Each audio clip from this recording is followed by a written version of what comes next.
We will ride and override any obstacle as we did in the past.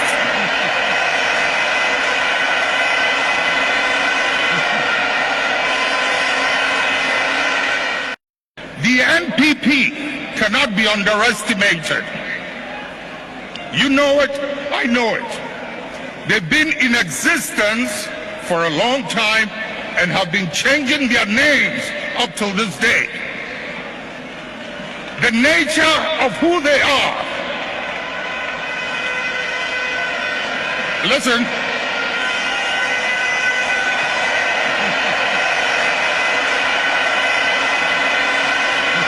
Munjir.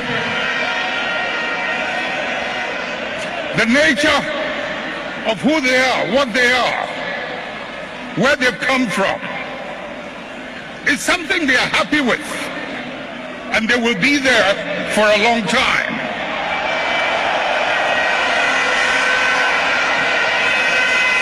Let's not mimic their behavior. Let us reach into the principles and the values that emerged out of the circumstances that gave birth to us. And if we can hold onto those principles and those values, we will move way into the future and no one can ever defeat us.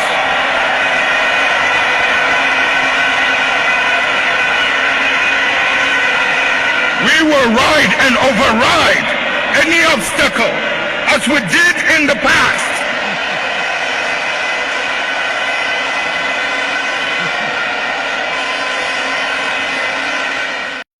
The NPP cannot be underestimated.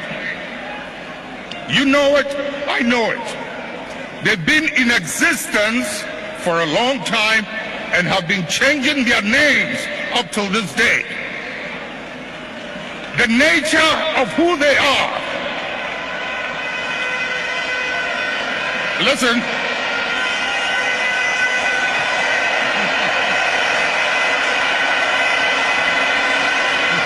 Munjir. The nature of who they are, what they are, where they've come from, is something they are happy with, and they will be there for a long time.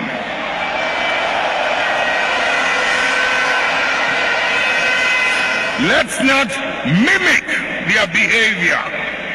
Let us reach into the principles and the values that emerged out of the circumstances that gave birth to us.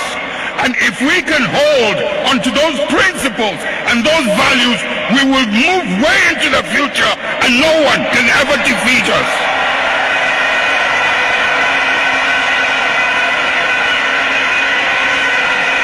We will ride and override any obstacle as we did in the past.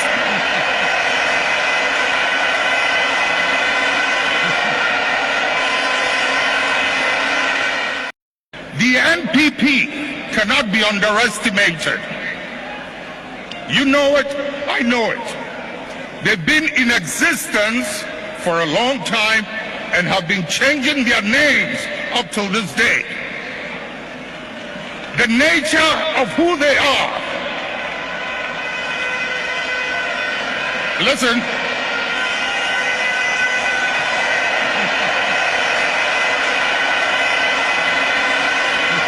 Munjir. The nature of who they are, what they are, where they've come from, is something they are happy with, and they will be there for a long time.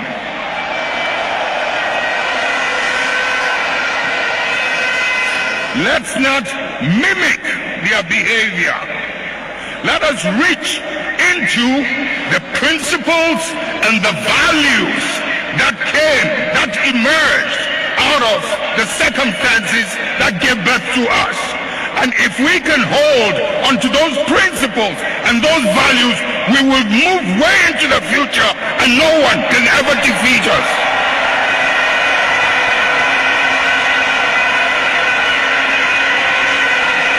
We will ride and override any obstacle as we did in the past.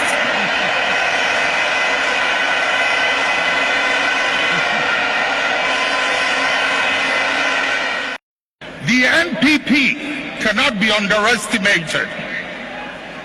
You know it, I know it. They've been in existence for a long time and have been changing their names up till this day.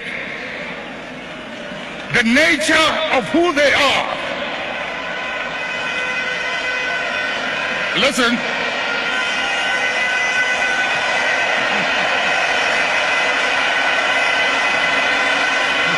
Munjir.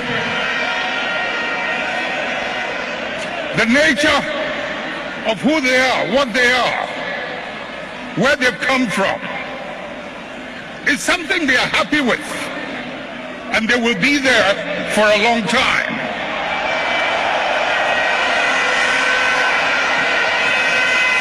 Let's not mimic their behavior. Let us reach into the principles and the values that emerged out of the circumstances that gave birth to us. And if we can hold onto those principles and those values, we will move way into the future and no one can ever defeat us.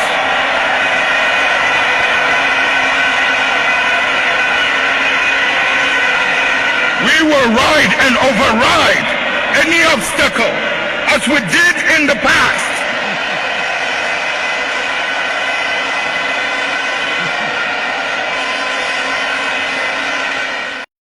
The NPP cannot be underestimated. You know it, I know it. They've been in existence for a long time and have been changing their names up till this day. The nature of who they are. Listen.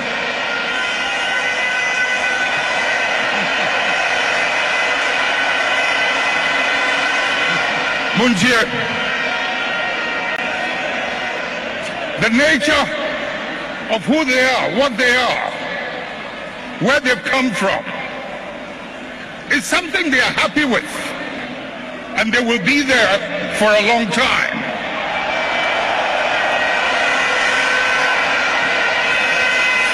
Let's not mimic their behavior. Let us reach into the principles and the values that emerged out of the circumstances that gave birth to us. And if we can hold onto those principles and those values, we will move way into the future and no one can ever defeat us.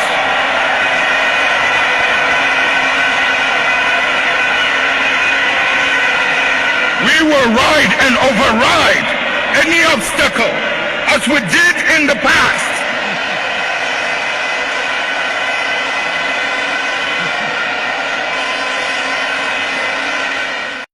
The NPP cannot be underestimated.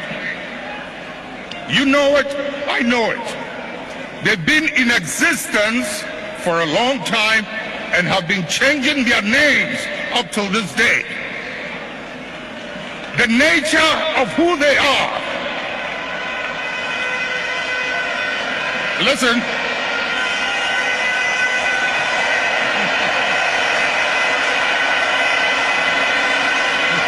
Munjir. The nature of who they are, what they are.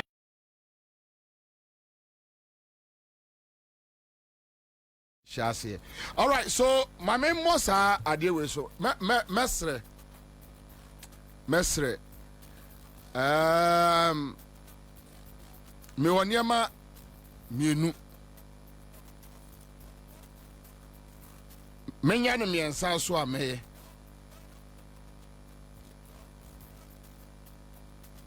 and I've been saying this. I don't know whether say me na me mistake no na say ebia me na my paranoid. I don't know.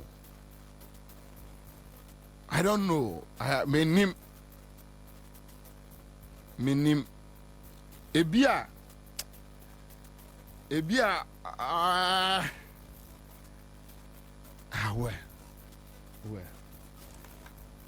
where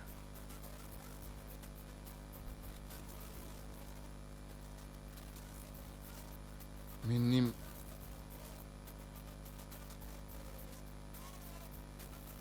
oh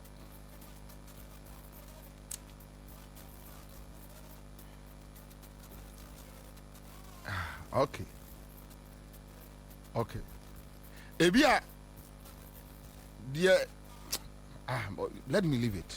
You let me leave it. But your best there in so and one seminar. Your best there. I think there should be some public engagement. Here onipa ho. O man te ase say ade say ni na Asia or you okay. When you refuse to let people know, say a idea way and a course idea way, way then you leave people to speculate. Kwame, in so why do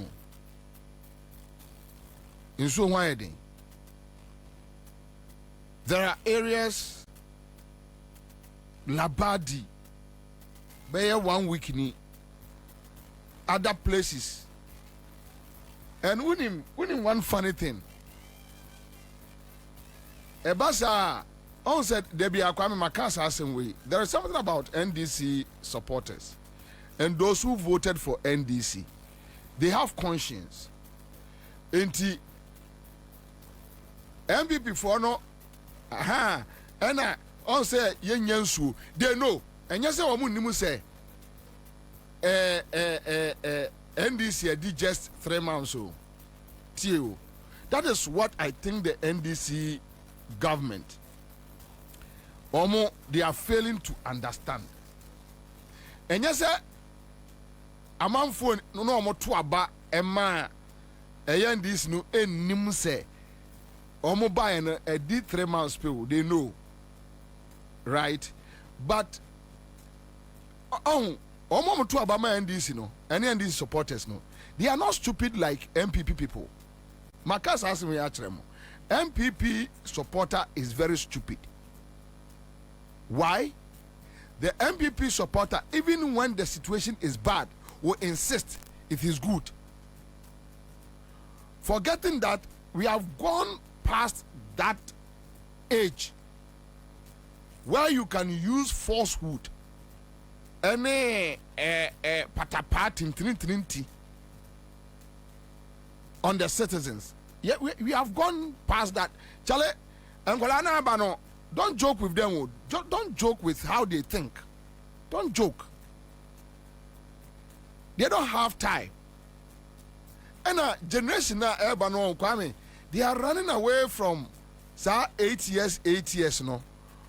About Omutrim said the only time to punish a politician is massa or first time pa ko.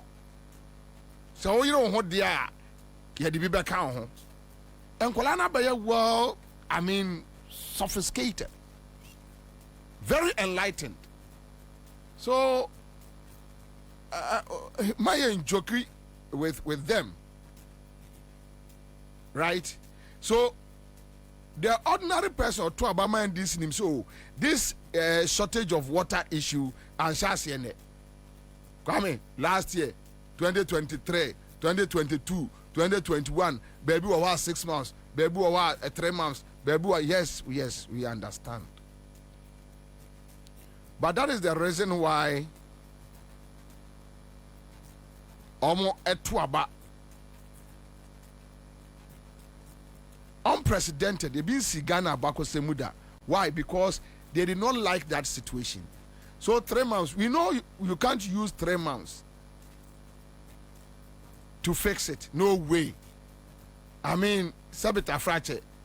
Semetra kasa na minyanyansani. You can use obi the 8 years I say there. How can you use 3 months to fix it? But you see, it's about public engagement. Let the people know what is happening. I think NDC should concentrate on communicating well to the ordinary people on the street. Institutional dissemination of information, it must flow. Ghana Water should tell us something. Ghana Water should tell us something. Among for suffer with water shortage, please. Please.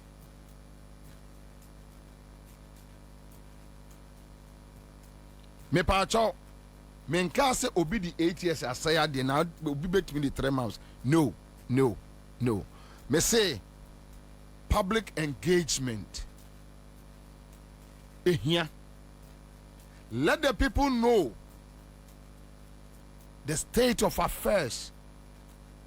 Sir, Parliament, the annual Yera Mampani, Ekwa State of the Nation, GDP to according to ratio pie chart of the forward. And I keep on telling the NDC leadership, the ordinary Ghanaian don't care about those things. So, 3 things, 4 things. When you address these 4 things for the ordinary Ghanaian, trust me, all the way. 1, water issue. 2, light issue. 3, credit. Say, Kwame, OBJ 500. Say, Uja 40 way. Akwaya in a trouser the autos are left, you know. That's how I say, auto credit. Every day, just auto credit 10 cedis cra. What hano? And a lorry fare and a rent. Sanyama 5 way.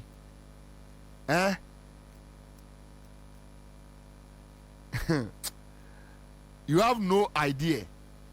When you are a government and you are able to deal with these issues, trust me.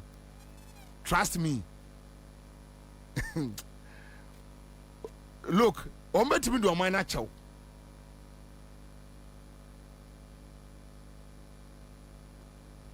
Nsuo se obenya nsuo adware edi bi asiniema aye ne hu yi a womre na ne kanea ebegyina so na anwumre wahu se ne mpotemo small baby curtain sano na nwum kakra si wo na ebo na wapon adwuma na akwaje ne 1 club chilled one wakana na ya toso na yebo ankwa no ma dede amadede wa ankwa no ma dede so de yehu amantemwa di obeti anesemi da ya man sorry no jami ho no mi arisu mi wo wawie na rent ya ekwo hwimhwimhwim no yetimi ye dan ketekete mani paba okota hini ade ade a empuma kura na ho ne ade agye no 600 a month and a credit Kwame ehu last week as the last 2 weeks stabilize kakra this week wa kanodo wo so no sa auto 20 o bando na chese you see when man crofo kosa atiti ni mu a look opa ya Ghana ni otumfo kan asem bi oka bi kire JM oka bi kire wudini baifu yakufu ado baifo no oka bi kire no but it seems oni papa unim dakro pan kan pese mi di president ni bi se minister ni bi hwe na me hwe ade kro ntia omuduru wa everything changes bibia sasa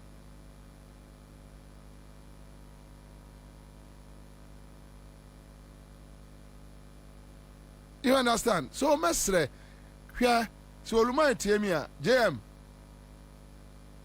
odi so mo maye ntie omo so mo ma wontie Accra FM kra no a odi na yese mi hu ba bia me hu ye ba na so jafo e babo ye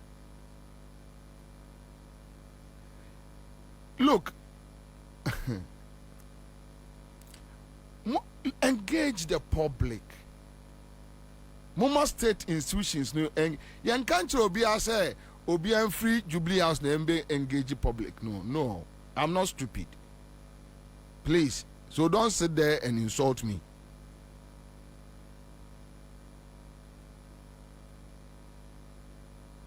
Because unim anybody da sorry Kwame 1 week ni oti labadi oti tebibiano oti gbechele oti onyansuo, and nobody is telling him or her anything. It's like we don't care. But some so near the bill aba let them understand. Say Nkrofona destroy Enyama to the point. You see, when you are able to give the people, say their picture no ACTR. After the one said the ACB and omotwase. Enti mobile no Ghana water. So enya send this buy. Say first quarter ni mebwa Kwame. First quarter, at least Ghana water should give us a year review. A juma womo aye enti ye free a year last year ya ye to abawie from a year December, January, February, March. The state of Ghana water, they have PR office mewa. The minister should direct the PR to talk to the people. Tell us, say in so gallon say na mutimi provide a day. Sign and for consume na sign out to me provide water projects expansions no sign na air cost. Let the people know, push the PR, go to the public, engage them so that they stop insulting Mahama, they stop insulting NDC, and they stop insulting your campaign here.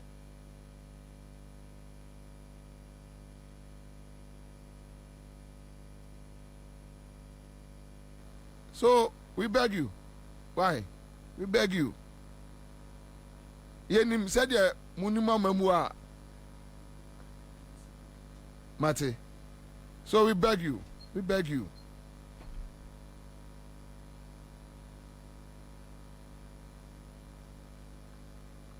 Why?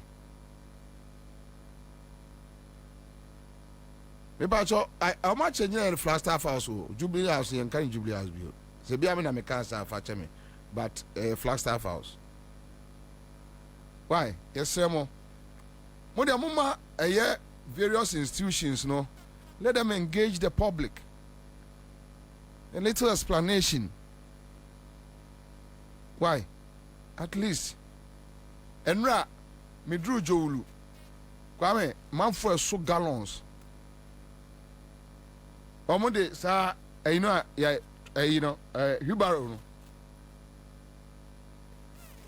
Somebody called me also on no mammy no near no mommy 6. They can't find water. Omo change so bucket.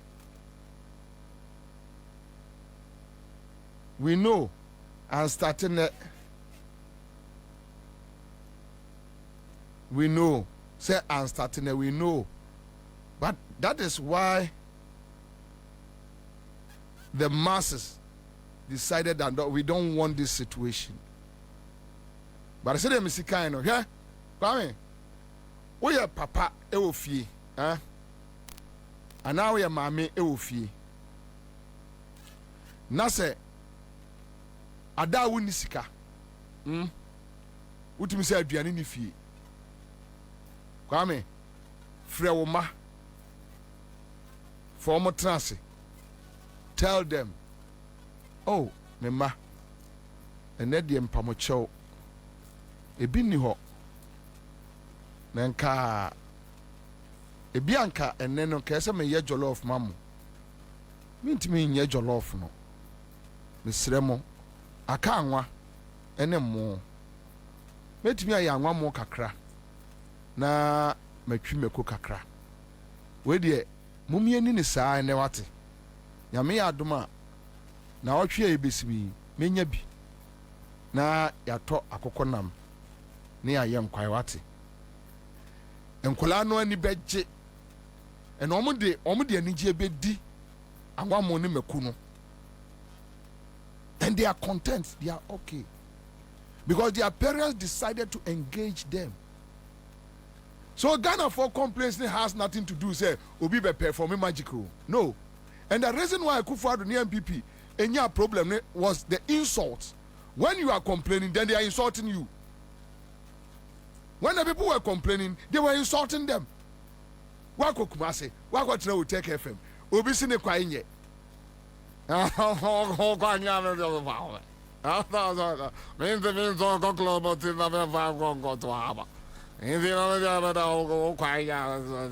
I can't quasi assemble. I will take FM. Bayfo no Akufo-Addo Bayfo. Kekan kwasi asem say Jimmy Sem papa pani ka Jimmy Sem say ana ho ato no kekan kwasi asem.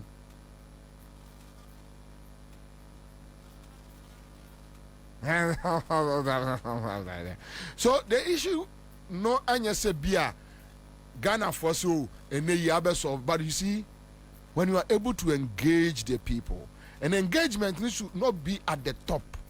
The engagement should come down. It should trickle down. Community community no mu no engagement no enkoso tiesre Ghana water yebesre mo. Tell us something. Tell us something. Tie nipa no da sorry a onu say oh 1 week means so Emma, okay, this is how I'm going to plan my week, and I say oh in so 2 a.m. So obey time in home. Kwame say nkrofo sorry 2 a.m. bubunsu meboa. But when you don't tell the person anything, it's like you don't respect the people. You know, it's like you don't respect the people. You don't care. And yet the papa. So I've mentioned 5 things, right? Ghana ni opensuo, Ghana ni open kania, Ghana ni pe renter ne bono like a dafom na, and I say a stabilized one. Na say me won say dumelo touch on it. Yeah de di agroko form no. Yeah de ne ahiafo ne di agro ntino. We know what they are going through.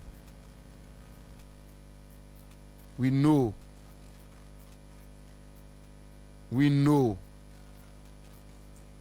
And a credit. Yeah, to. Yeah? Kwame, it will shock you.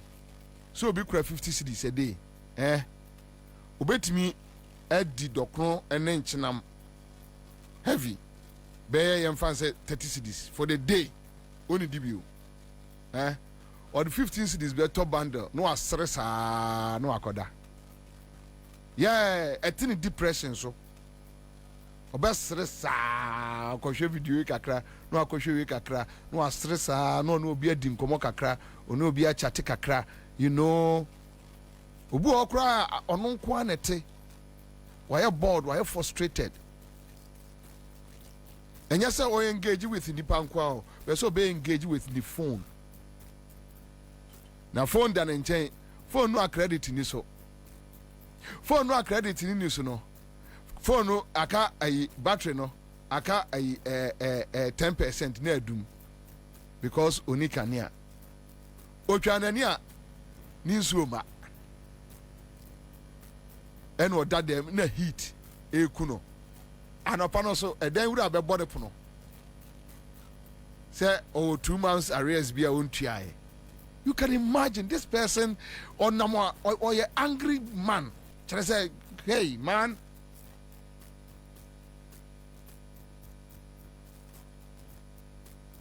Mami abaya mansa. I say, Braghamna, it's true. I'm in Tadi. If you are more than 2 weeks, no water. Last 3 days, we bought water, 500 Ghana cedis. Charlie. Bro, Charlie, you know we say like we won't join the people give you pressure, but you see Ale, we know what we told them. We know what we told them. But we know, say like for, you know, if you use 3 months fix something where it's for like 8 years. Yes, we know. Abi, we know. But hey, mon chéri, talk to us. Talk to us. Talk to us. Let the institutions engage the public. MTN,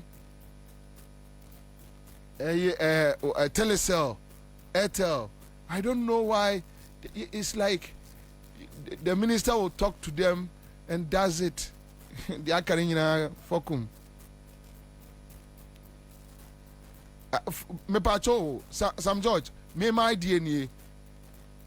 If you are the first minister of communication, ubetiyama MTN, update the public, consumers, Telecel, update your consumers, Airtel, update your consumers. If you are the first minister, you push on more, I engage a year or month for. Sam George, trust me, the kind of thumbs up ubenyan in Ghana, no, and the political goodwill that you get, Sam George, it will stay with you forever. Bro, muntie yo na your experience kakra. Tie ka muntie. Your experience pa. Normally, those companies, they deal with the politicians, they give them their cut, and that's it. Now politicians so be be at the public no. No. Onipa anya wiase ajapade nyina edie mfaso ne woso onipa abedi sei obehye sei alomo ketue opedi yen ubedi sei ubenom di yen alomo ketue opedi yen uhia bi abusamenko a ubedi sei ubenom sei onipa ti die anya no ne emfa nsom omanfo e for why? I get sad when I see people struggling. I get so sad.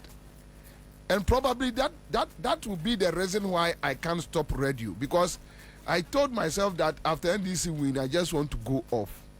But when you watch the street, you feel so bad. Yesterday them crowd to gallons, no more to gallons. Then I'm like, my God, my Savior.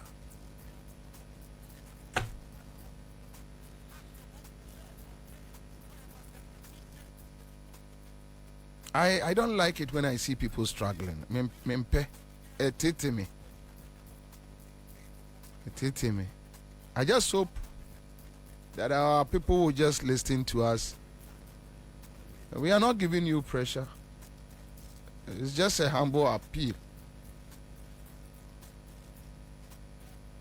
Yes, we know how they have damaged the country, but as an American, engage the people.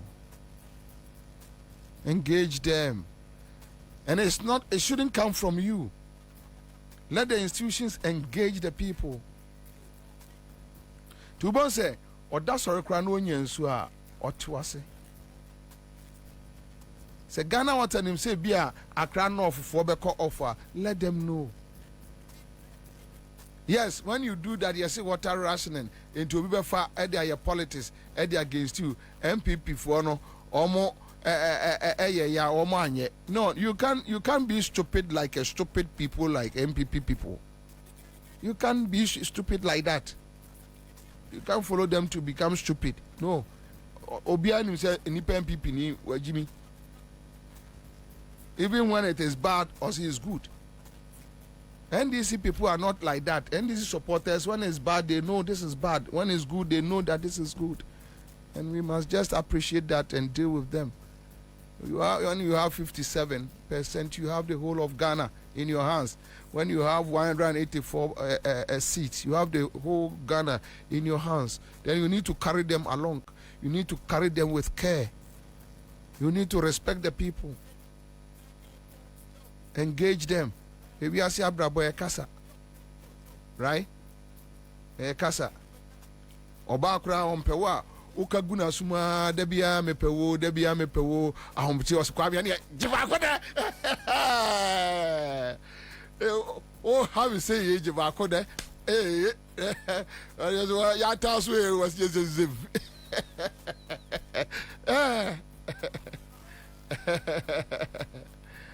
engage the people, right? JM, engage the people. Mama institutions no engage. Let's engage each other. Let's talk, right? Thank you. All right. So Kwame, I did already a moon tram fan Sunday a chief of staff mami. Ora Julius Debra, Miss Remo. What's that? Yes, a blaster for bomb match. Yes, yeah, numerous 7. Meboa. Na yes, man peninsula be could be. Abefo no awon ti ECG won omon ko he. Yes, ra wo mo pa say omon ko dum kanea no wo ho. O say ye. I don't say JM so encheda asam ha no. Who ni sa no JM encheda asam ha no ro ya besu. Ompe o say onye obi o ya kaka. No, JM is not like that. Enti bibi kitwa bia ubo se do ayemo bomo oya baba besu ya pese e be wuso o baba besu bia ho yes na ECG for pa wo kira enti we stand up be say wo the man obeye stand up enko abetimi the plants akwa akosis wo asokania no omdum na no obi ahu yes remo fa be chao sremo mo guoru ma ni mo asema ye pe this and that say have refi se bia ho we Mr. Kwame mun tramfan send wo mo mame mfa ma chief of staff say ma mo saade no mo ma saade no 2 JM wo stadium a ye no mo enye ye wo krom akora ene ye betoto abo akọ park no so ko say ye ya kwase sa abo e de abegu ho wo ye ni ahim ba akọ ato park no so wo mo ma saade no ko 2 JM ho a ebe haye papa yes ra wo mo watchna obehwe match ni bi na ede kura no mde kwa anwumre ye mo na wie na ga nyame kan ne yisi so na nka asem ko e ye kafofo no na yes ada se anase kafofo no da bre MPP fo wom kwa mo nya so se kafofo as MPP fo akohu omo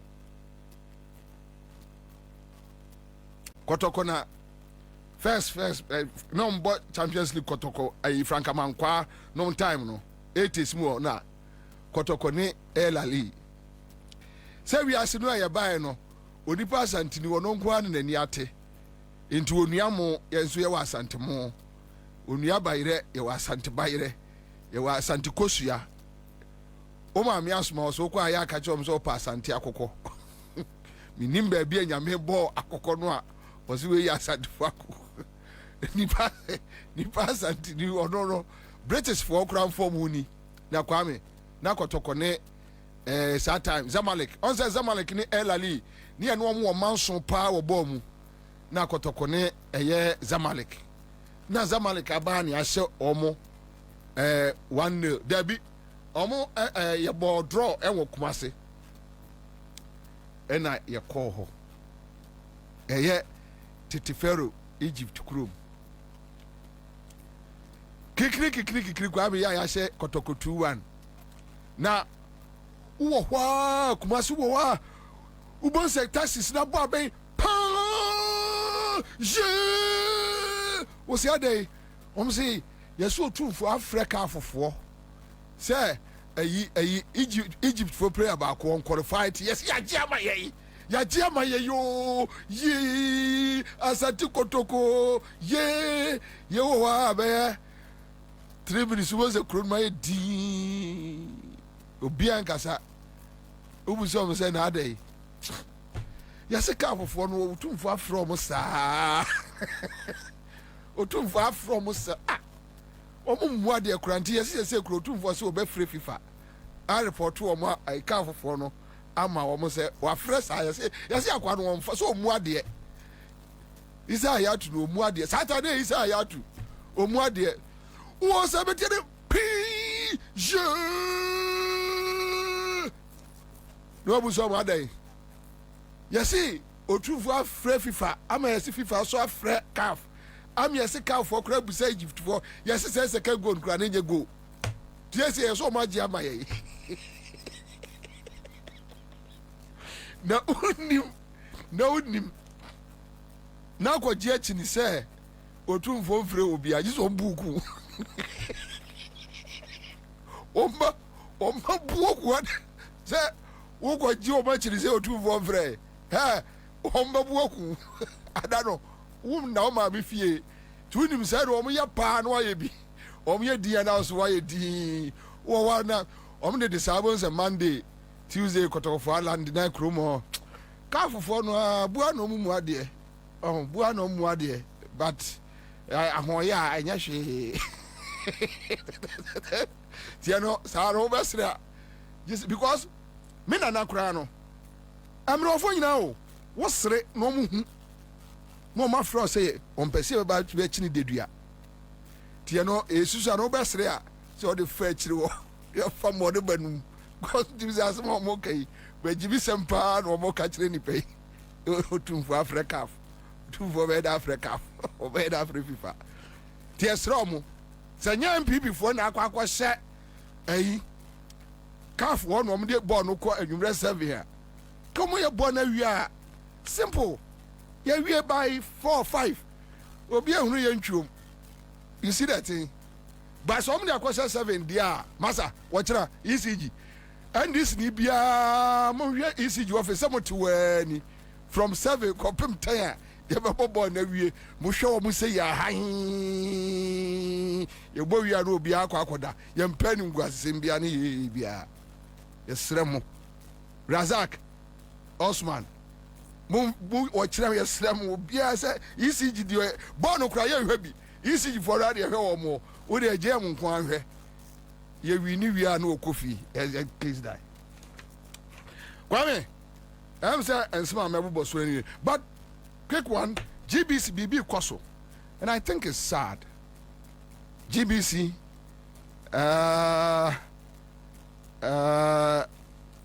BB Koso or GBC and Sheda and Koye. Then I have this video from GBC. The HR versus the workers union fight. Kwame, who video now my man from Shibi. GBC no kwajo upon krumanum gu no. One the entire eya na obi tse kwajo upon krumanum meti so mo kasa. Na makoma eya me ya. No makoma eya me ya. But because what is the reason? What is the reason? Are you the one meeting? When management is having a meeting, go out of DBC. Is here anyone determined? You determine what to do. I'm not a novice. You are recording. I did not cross from the transcript to DBC, so I am not DBC. Most of them don't come in for Hey, please. Answer this matter is because you know what the doctor. What is the reason? What is the reason? Are you the one meeting? When management is having a meeting, go out of DBC. Is here anyone determined? You determine what to do. I'm not a novice. You are recording. I did not cross from the transcript to DBC, so I am not DBC. Most of them don't come in for Hey, please. Answer this matter is because you know what the doctor You are also but they don't take instructions from you. They don't take instructions. We are having our union. This is they don't take instructions from you. Then you will not allow this. Kwabena, I said don't touch it. Kwabena, don't go there. Kwabena, don't get there. Don't be a complice of here. Don't be a center. If HR wants us, let's engage. I'm telling you, put the chest to the car and let's send it. Don't cooperate. You understand cooperate. Hey, don't do that. I said leave here. I said leave here. The people will see the other side. I said yeah, the other side because we believe in dialogue. We think we'll be motivating people. Suppressing workers.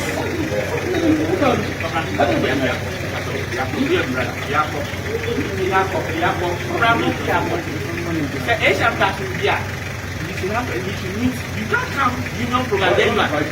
No, I said let's talk, let's dialogue. You can't be instructing people. It's how you dialogue. You understand what the dialogue is about? As HR, that's why you are dialoguing, instructing people. And you think what you are doing is nice. We have been reasonable with you. What we say? What reasonable are you? But you don't have the meeting here. What reasonable are you? On what basis? That's what you're saying. Nobody is stopping you from having your meeting. When they suspended, If you have your meeting here, you're recording me. Now listen to me. This is where we're having meeting. And the canteen. You were having meeting here. When they suspended, allowances. Stop. You don't run this place. You are a union chairman doesn't make. I'm not saying no. Even I'm not individual. I understand. You cannot be violating the law. Today, You are breaking the law. I'm out of union. I will fight for my rights. You're right. I'm telling you, I'm out of it. I will fight for my rights. You're right about it. And what You think people don't have constitutional rights? Have you People have constitutional rights. Are you above anybody? Nobody is above. You are also not above. You are also governed by the law. Not the meeting here. You are also governed by this. Is not the first time. And said when allowance was cancelled. The fact that you are doing it all the time doesn't mean make it right. Don't say you saw nothing wrong with it. You see how inconsistency goes. Don't say you don't say anything wrong with it. You don't say anything wrong with it. I said, John has been I don't think what you people are doing. oh, yes, your plan. If you police officers, when they are sent to what you do is that they should be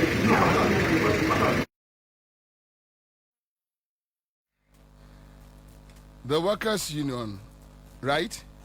Any HR, and nobody abosso. Mr. Sam Nat Kebo is the GBC divisional union chairman, and Uncle Sam, good afternoon.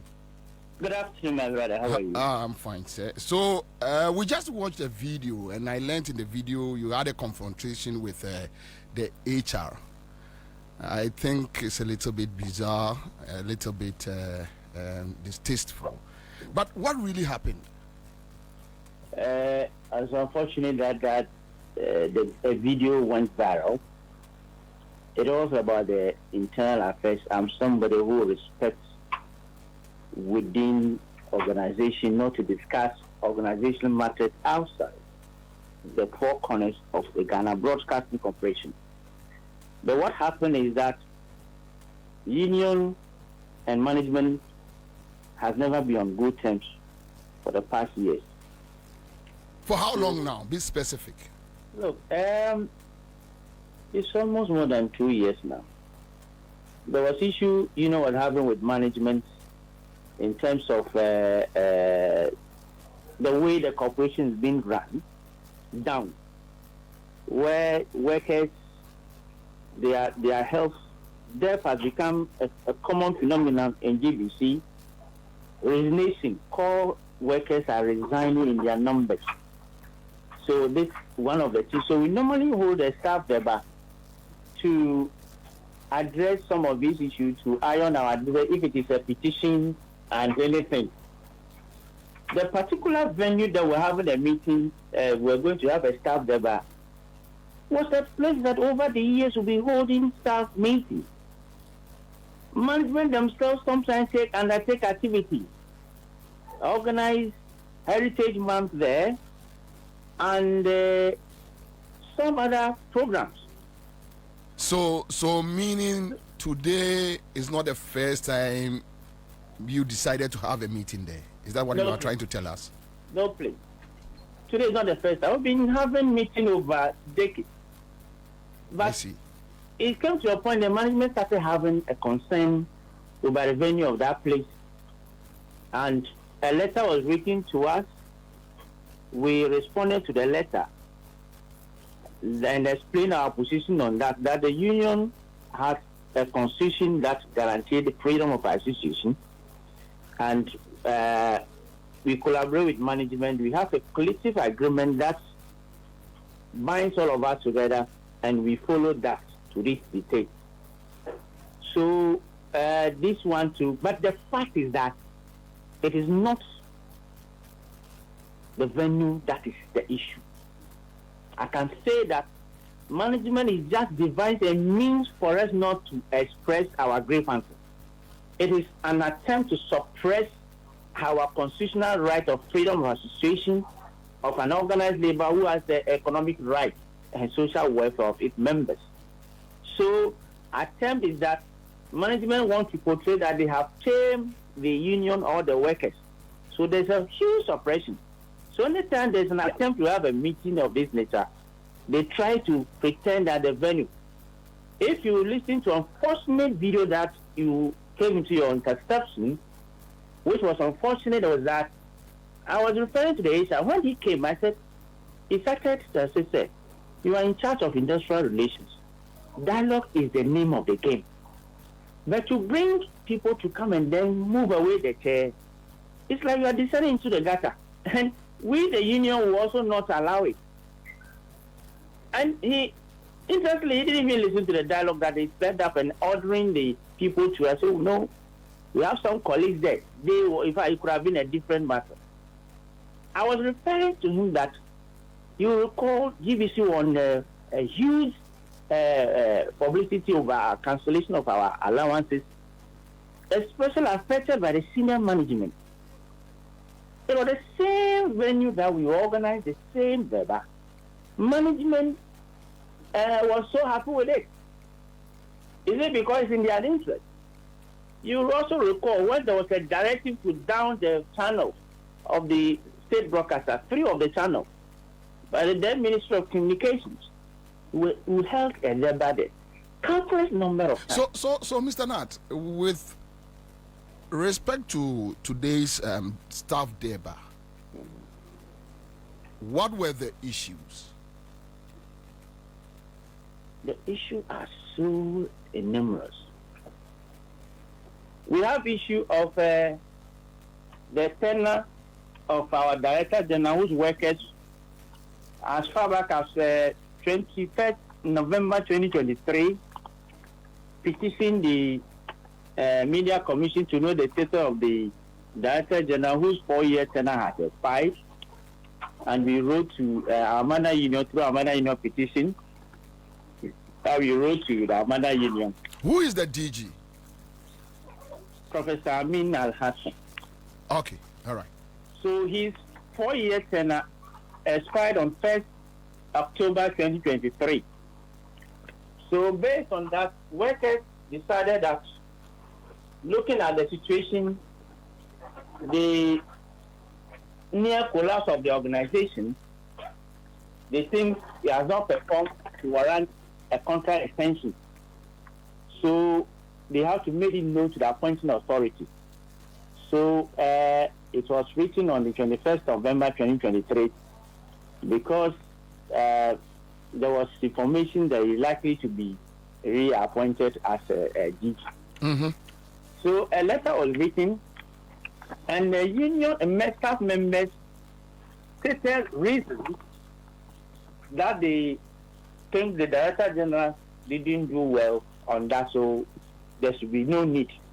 So we started maladministration, financial malfeasance, neglect of core businesses, and maladministration, and also issue of the All African Games, where workers went to work, the crew, they were not treated well, they rather suffered.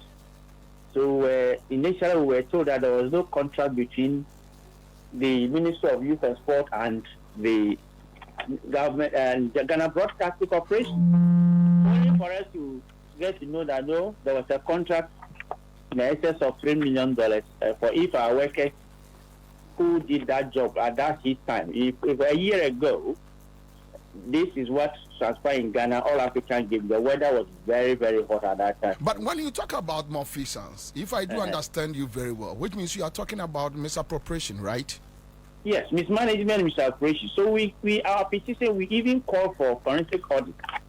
Really? So, and then when that letter was written, our mother, gave a cover letter to the NMC, copy the office of the president, copy the chief of staff. Who was the minister then? The Minister of Information. He started with the Honorable Kojopo Nkrumah, and then Honorable Fatima became then Minister of Employment. But fast forward, let me ask you, with your petition, did you guys ever receive any response from the various quarters you addressed your letter to? Okay. Yes. We received a response through the Mother Union from the National Media Commission, signed by the Executive Secretary, Mr. Josapon, on the 11th of December 2023. Mind you, I mentioned earlier, we had a petition. And what was the content of their response? Okay. The content, there's a response. Request for clarification on the status of the Director General of the Ghana Broadcasting Corporation. They said, we refer to your letter dated November 1st, 2023, with reference number so and so, on the above subject matter, and with inform you that the Commission is in the process of determining the leadership of Ghana Broadcasting Corporation, GBC. As you may be aware, Article 168 of the 1992 Constitution enjoins the Commission to appoint the board and the chief executive of the state-owned media in consultation with the president. We shall make a public announcement as soon as the process is completed. The Commission wishes to express its gratitude to your union for having a keen interest in the affairs of the GBC. Thank you. Yours faithfully, Josapon, Executive Secretary. Okay, so Uncle Sam, after this response, was there any further engagement between the union and the NMC? There was a series of meetings. You see, it is the NMC who is doubling up these challenges. The area that they address, we had series of meetings, including the former presidency, with our national general secretary, and even our national officers came to a meeting last August on the same issue, where sometimes people's salary was suspended, people were demoted, promotion were not treated fairly. Chronics allegedly are the ones benefiting.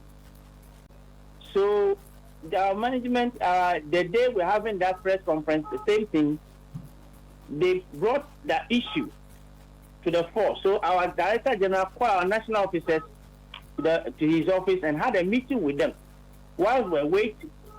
And we're told that they came back at the displeasure of the workers, that, okay, they should give us 2 weeks.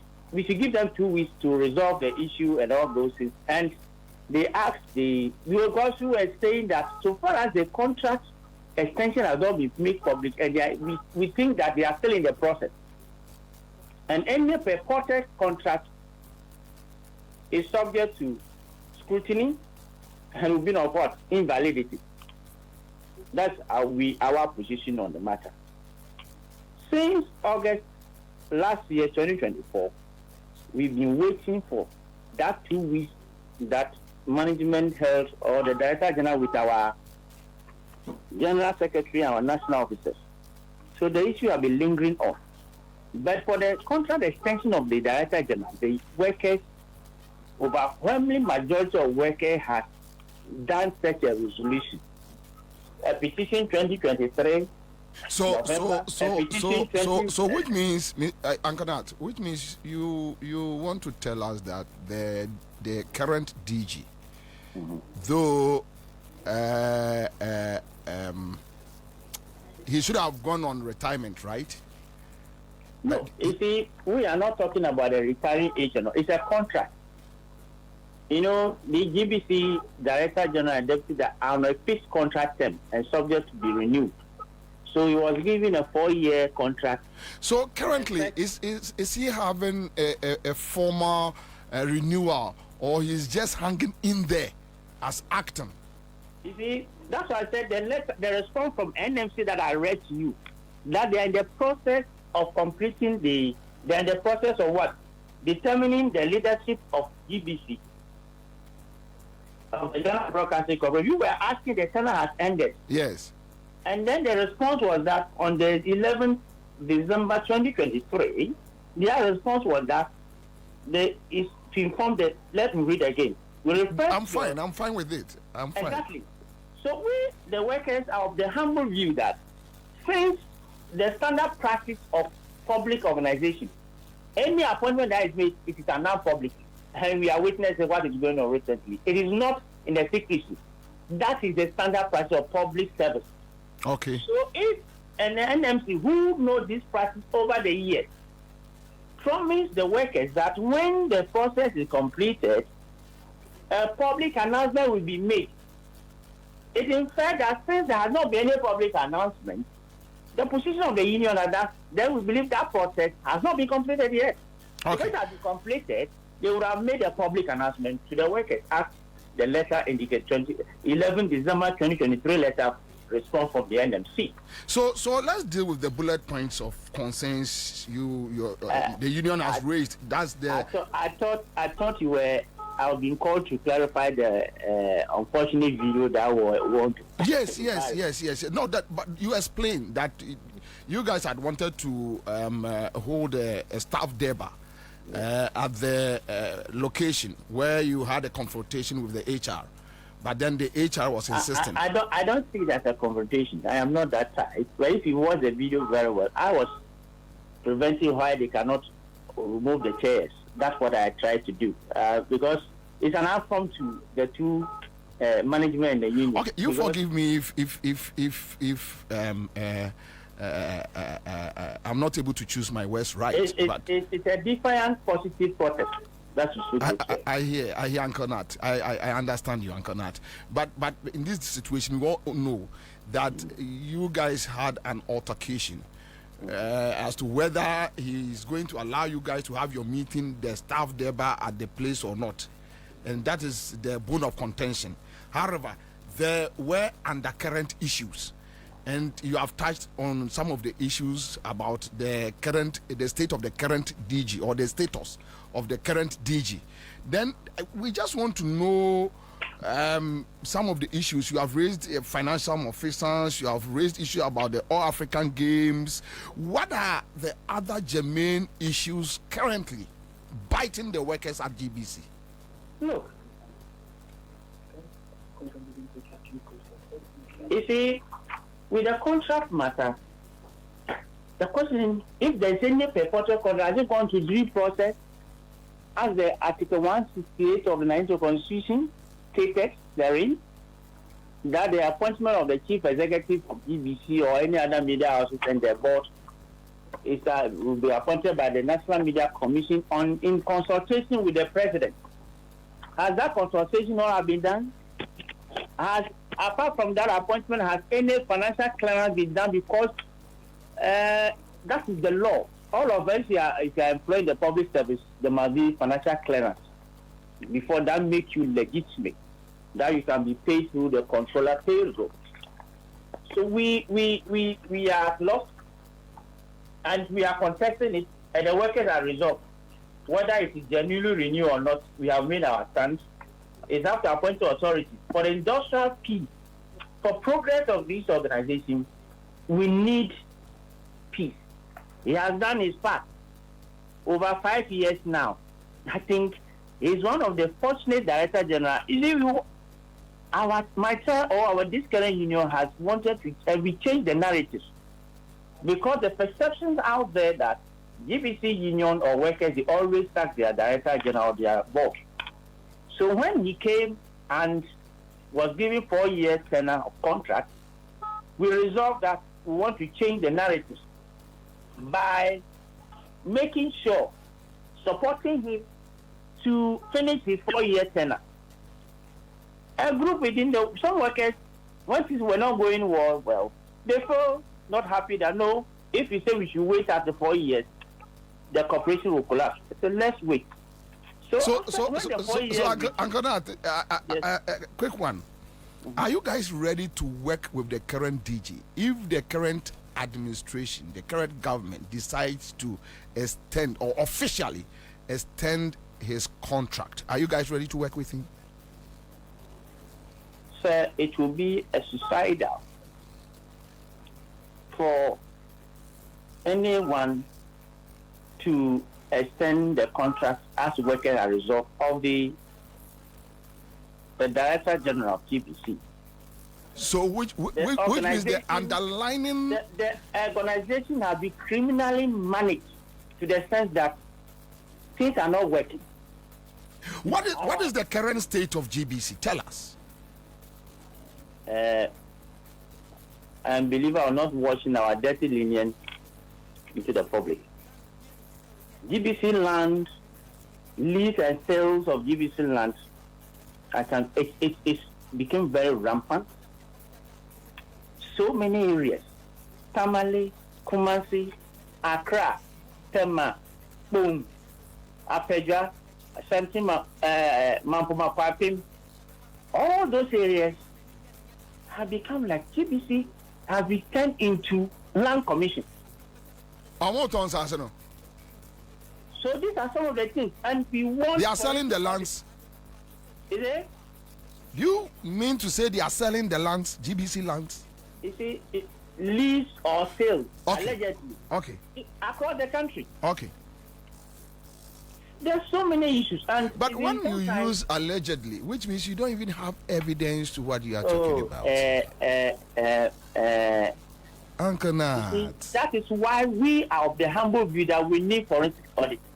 Okay. You see, it doesn't mean that we don't have evidence. Okay. You remember last year there was an issue at Wager that workers there, someone of the former deputy minister was demolishing property within Wager to establish a community school there. Workers rise up on that. Yes, I do remember. So these are some of the evidence-based issues we raising.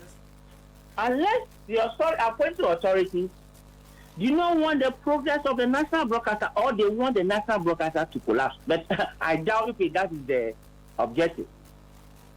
But the National Media Commission has done disservice so far as this issue is concerned to Mother Ghana. So, what is the way forward now? What do we do? Where do we go from here? Oh, what we want that whether there is a contract or no contract, it is a marriage that is beyond reconciliation. So we respectfully submit to the appointed authority that it is in the interest of peace of GBC and Ghana. GBC is very a strategic national security institution. The earlier immediate decision is taken to find a new leadership of GBC, the better.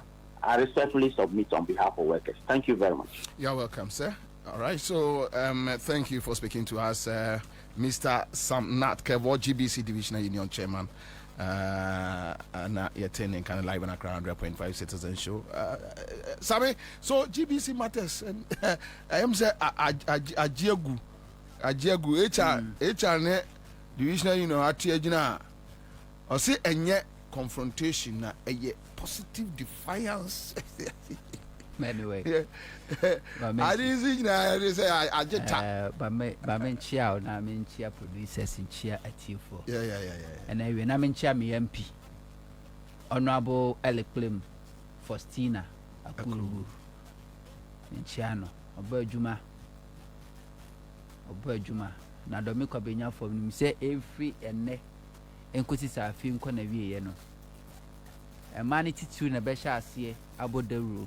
Abusi say omoto abati MP for NDC advice na personally me sana na sibium na no me say wo ja mo kra na mo je no sa abre na mani abra me sanya maba drive all the way from Domi Kwabena to Siseko na abra me na me kwa kofa de on kinka sunti me shia car no na we kai ba me say kai de ba ma yi bi pe kai de me ya neba the man like tell me say well anani idi sana me so edani a me kwa ba beto no me buy na yo no na say honorable Elbas one in the squad and a buy honorable Kumakuru a year the wire man kana me one lady tuntum no ane ni campaign coordinator Mr. Edmond Agbo Mokafo no okay and a buy and Mr. Agbo yeah bonankasa and so a buy enti medam wase Nyankopon hira mo papa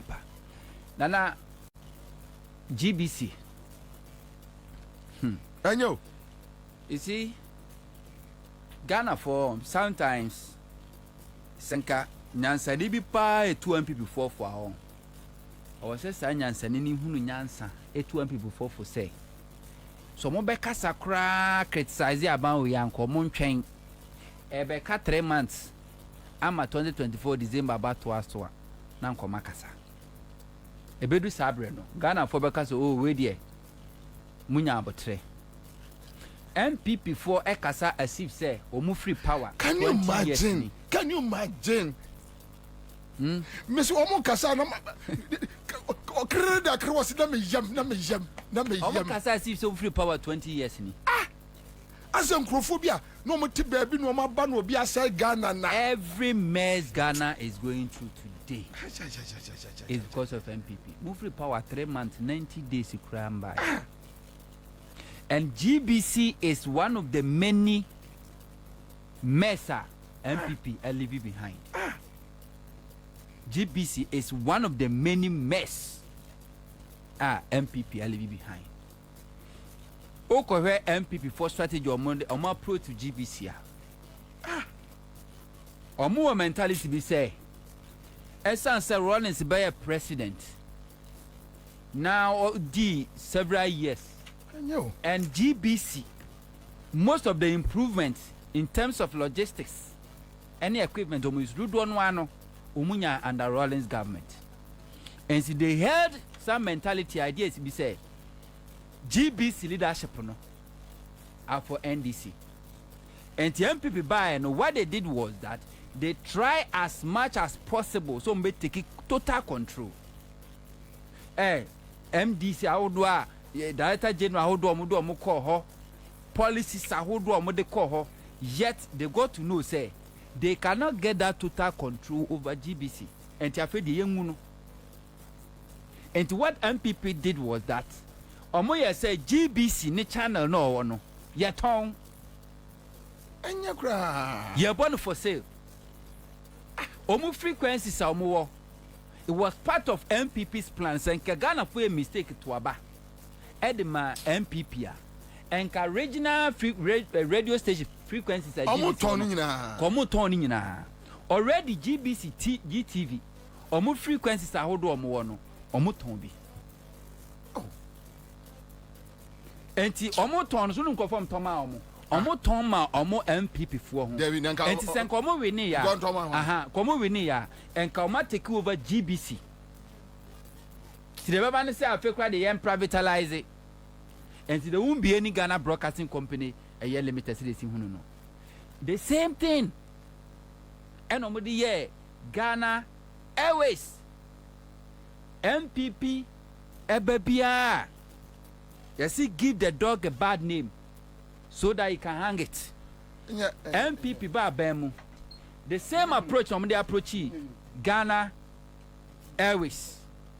Ghana Airways ye adwuma Kwame Nkrumah penso ati Ghana Airways ye adwuma besi Rollins kofo baaye ana okofa esro wusumo edom kogu ho eno mu di Ghana Airways sika passengers gu kotoka airport airtrain plane no na MD Ghana Airport Company the MD and akofo now only the plane no that's not fine echo birthday party our Nigeria na passengers egu kotoka airtrain plane anu mu di wiki no deliberate omo di o deliberate omo wiki no eno mo ton ye omo ton no mo sisa di ne Ghana International Airline and say Airways eno papa ya same crab mo MPP for mo that omo click anu mo toy eni gu Ghana Airways 8 years and akofo Ghana Airways di hu ya ne say afei de Ghana Airways plane no a na nka fa wiem de krofo kɔ no na afei Ghana Airways no to ne dia latenti ya de a choba na kofuku dia wia fufu ho awia yet Ethiopian Airlines and Ghana Airways almost in the same year but aeroplane move fufu dia na come there that's the legacy of Kufuor and MPP no you so adwena akọ ni that's the legacy of Kufuor na so wutimi reduce national carrier airline etimi ni ba na be choba emie kodi fufu ho no mo a it tells the legacy of the engine and wo mu engine ton no almost abo apesie ewum bode wo dia no to nkyai ukọ eye STC the same idea Kufuor ba ye ebe inherit STC ano mu wiki na STC o mutimi etutu STC both and not na moton eno mu collapse STC Kufuor collapse STC no eno mu give that opportunity to MPP financiers eno na di VIP edi OA any sa bars ayi ni na currently last week na penny bi ni meeting komo STC say cars adwuma nyina ye oh yeah private private MPP phone oh yes from na turn of them that is MPP's ideology and to weekend STC we we no when him say baby a VIP station war cycle no STC for asase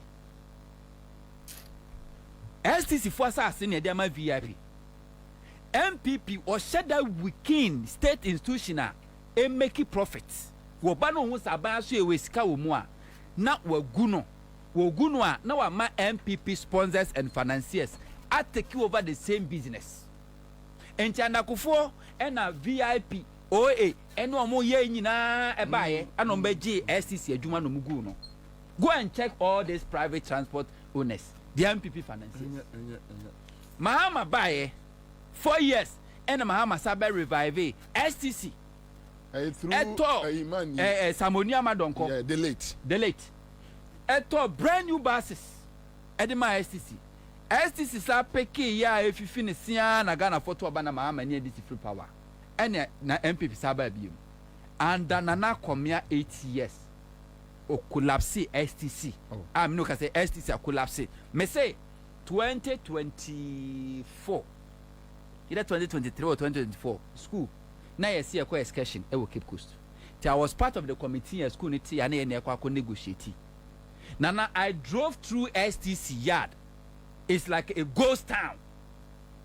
Buses no about 99% grounded nyina sir Toyota Hesi over 100 of them ya grounded nyina collapse STC no making sure say private sector no and take you over. That is MPP's ideology.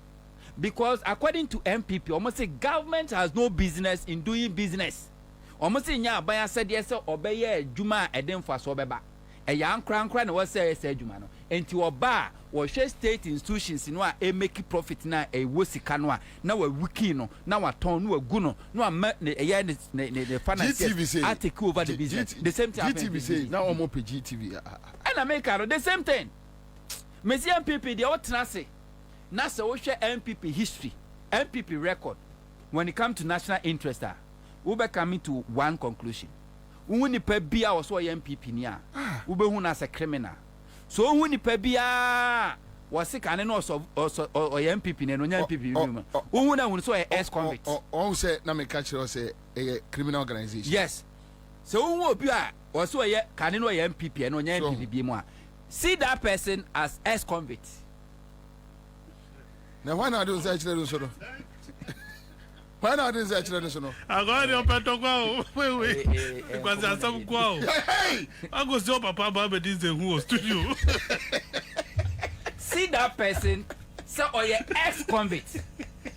On sa do na chile o say baby amiti ni baby o say me timi nkwa men sa say baby amiti dia me tremen sa e be go forward e dey me coincidence and buy MPP ni member na obi also MPP member or you criminal because MPP always feed on Ghanaians.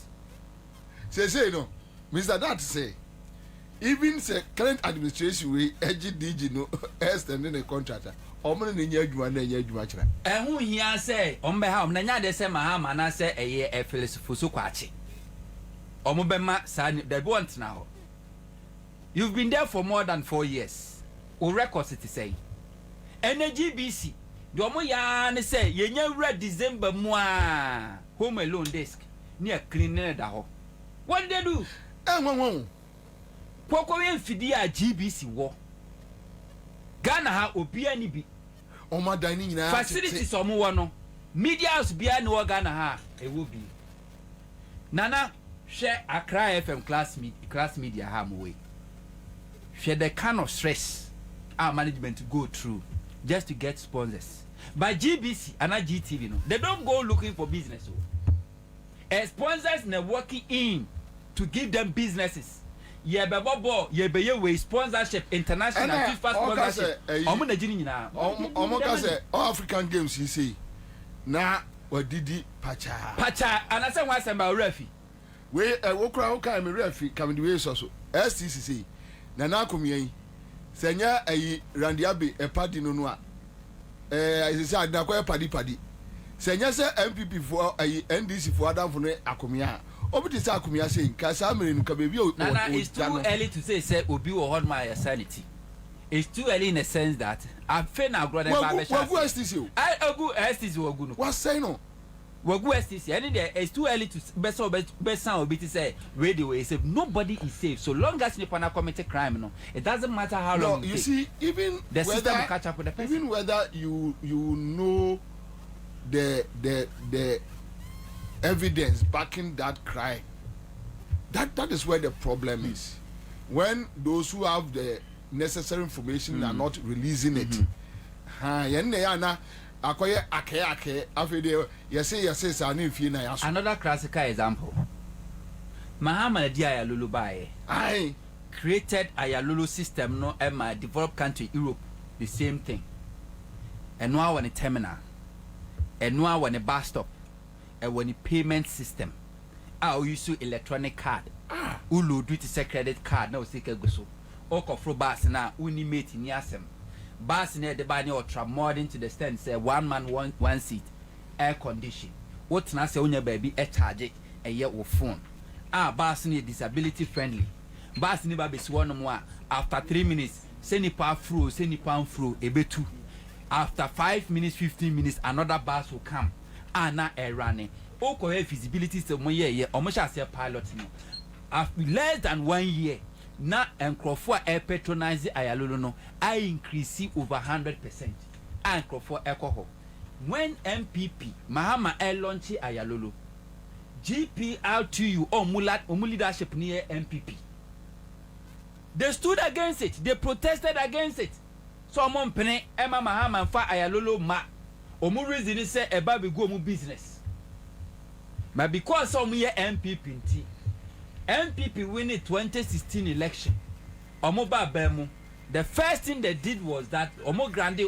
all Ayalulu buses said the beya GPR2 for ebe making money omu grande buses ni na reason omu de ma is simple omu se Mahama buses no to e dose do na se bus ne dose do a enye no so be yi bi da ma yire no aduane wo mu so betime yi bi da ma yire untimi nsi da ma wase a wo betime dedicate ba kwa ma wase se one na omunam so MPP a liability Ghana will never see our height in terms of development so long as we have a political party and a tradition called MPP we are going nowhere na onye asemsire wono krono nti na ya to abade tu 3 months na afenyo market mi de say NDC for say o ma ko redu bi fie no ma wi asika na ma kare me catch o mental issues mu de mo ka say dia but Kwabe ma me ya Charles Makati akwaba Charles akwaba kona me joso boko de na ma admi bia boko de radio ase ma me chire video bi quick one answer ma ba all of many problem so obi send me a video bi na ye rane ka say GBC nsase na obi send me GBC asase bia ewo brekuso or say ben Comet Estate Brekuso ya o maton a obi develop CC a was ye interview no on amon OT we slighted former deputy information minister and so on so sana GBC as across the country this a win GBC in Sase ufa that makwan we so bebre sir oh na GBC in Sase say asan no cancer say one ka frequencies GBC frequencies are on my check this biscuit it's now studio and I'm a Sam Josh to ask the audit no more 60 days. You go be in Beirut for 8 years. Now on be audit 60 days. Extend the audit.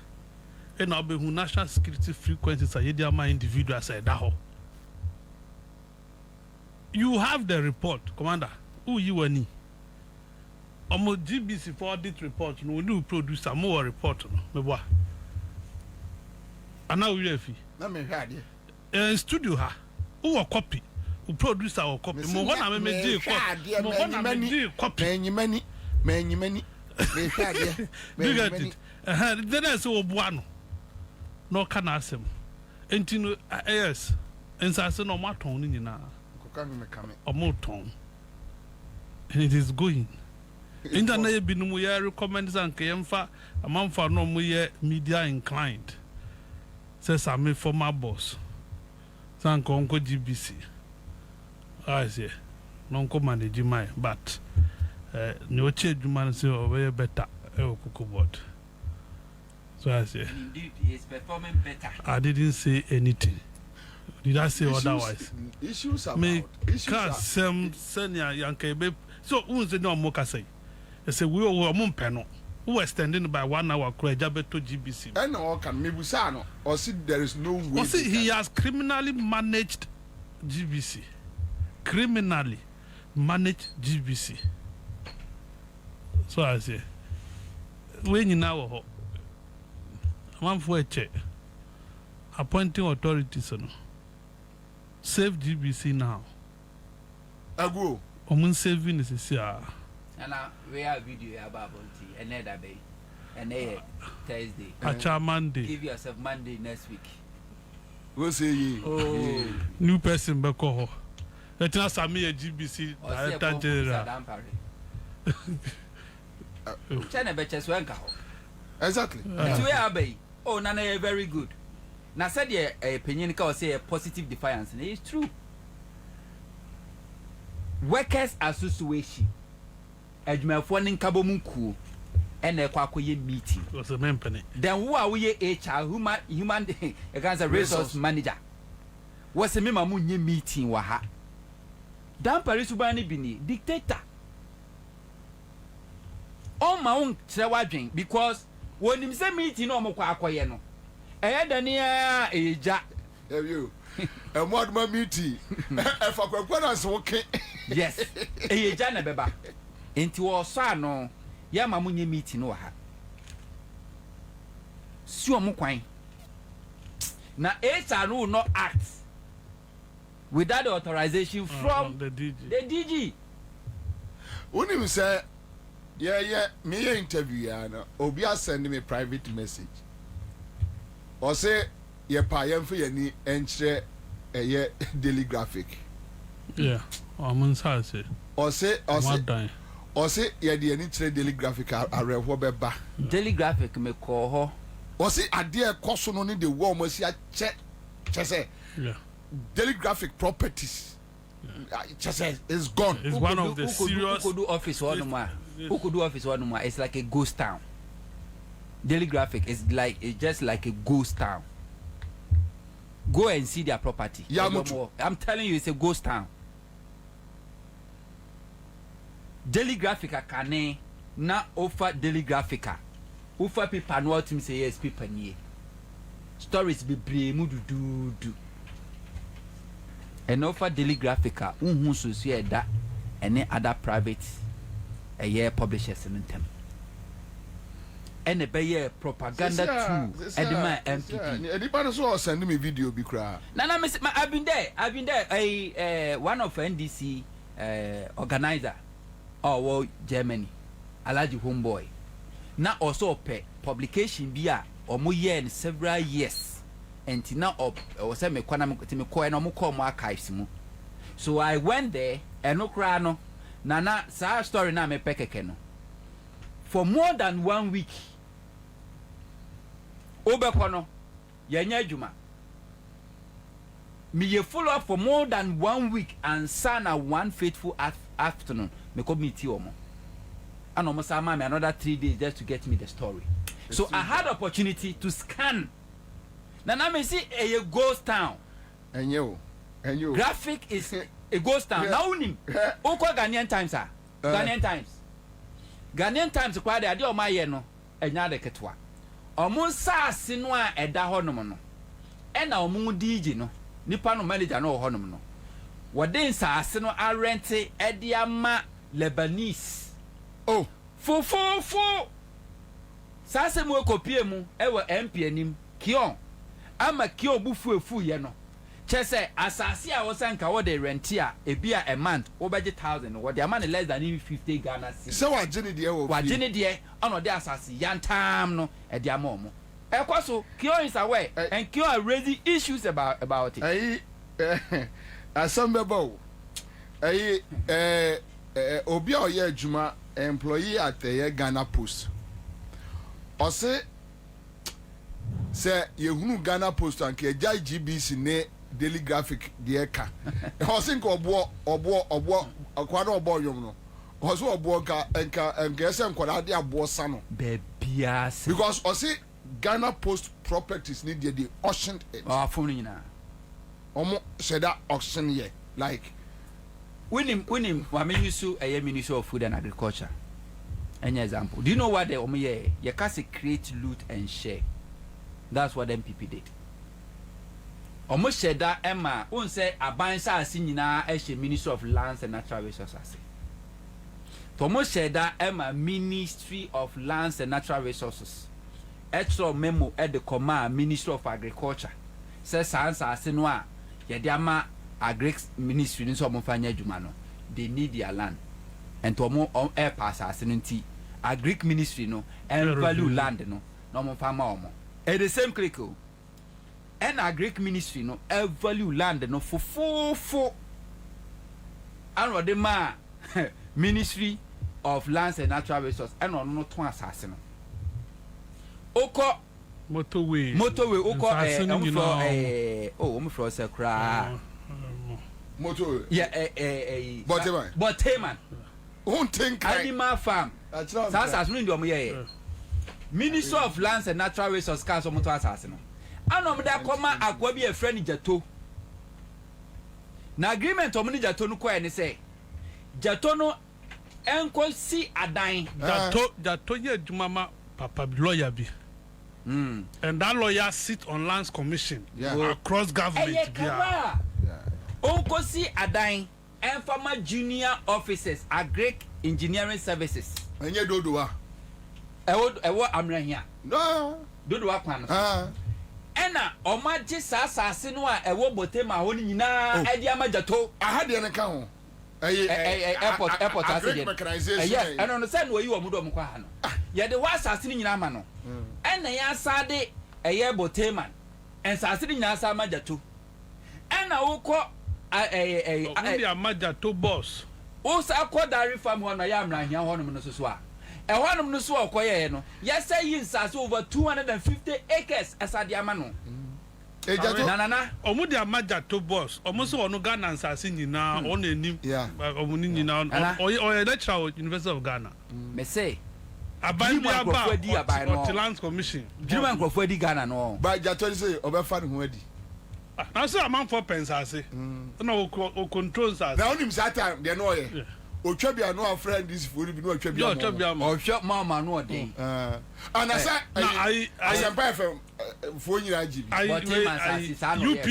UPS atrako kwano ono mo cheche no mo ma manfo ye wana fu bi kwa nya bi no Mobi. or maybe Madam for being a 2 pro no turn back could do scan and not the parliament or no so or speaking for conscience. But the parliament as an independent candidate. Me. Jato ebe frame. Sir, omu chance as ni be media for. Me on na me nua Kwame plus e frame say Jato ebe frame. Sir, omu wo ensase ni bi. Na manager to di nkomo wie no. Ewiabo ntia. Se na me ka che say unimfa eyi a nka eyi. Na me say Jato mu twitwa bon sanse a nipa no frɛ wo ka cho sɛ Jato bɛ frɛ no ɔbɛtena TV so kasa te sɛ deɛ Ghana dana omo enyo but Jato no you see unim de ntia me say no obi ka sa nkrofo no asema aya na maye eyi no wan hwɛ yi a say me ye hu bibi ade bo obetresia kwa obo wan sɛ NDC ni ebi ehu wom wabobo ano NDC ni na ne hu wom ne nkyerɛ sɛ Jaika and also stop fighting. Opening count there, I mean comedy. Why, we count, say Jaika. The count there. Count there. Me call me Kotua. I'm coming there. Count there. For now, me Kotoi. What the bachelor? And a tray. Why? What be matre? There be mention. Sorry, yes, sorry, bachelor, that count there. That was men comedy. Hey! Cheso be kumwa na nipa ubu ne pa na se oni Jato wajibi na fe de asem no na bo pusakura se ne biase be kure me say the mom constitute board na hwe sa lawyer ya me kana semi no ot board no so MPP board so NDC board so enti wan hwe akoda o ye young man to say ye unsa ne man na akoda na ye o say sa na tie dia ma mso menye din na menye bi because asa ye kwajawo na asa pekasa so dodo a ye be kwajawo o dwene ho a wonte ase e bia omoda irade ase anyway say on my MPP lusu na mahama enkanyo keko enkanyo anyway but my main two and free me ba cho ye nko tie ye IGP ye Orayo Hunu on reactivation of public affairs units in the police service. And this is what without the trust and collaboration of its people. This is why effective policing is a partnership, one that requires officers to work closely with the communities they serve to foster a safer and without the trust and collaboration of its people. This is why effective policing is a partnership, one that requires officers to work closely with the communities they serve to foster a safer and crime-free environment. I must also emphasize that this collaboration extends beyond crime fighting. It involves the development of robust interpersonal skills, requiring constant reassessment of our police public relations frameworks to adapt to changing circumstances. In times when the public demands greater involvement and accountability in our service delivery, a well-tested approach ensures police legitimacy and builds public confidence. This is where your significant role as public affairs officers in fostering positive interactions with the public becomes essential and directly impacts police effectiveness. Ladies and gentlemen, it is on this premise that the current police administration, under my leadership, will reactivate and invite all regional police public affairs offices to interact and meet the evolving demands of our society and media partners. Over the years,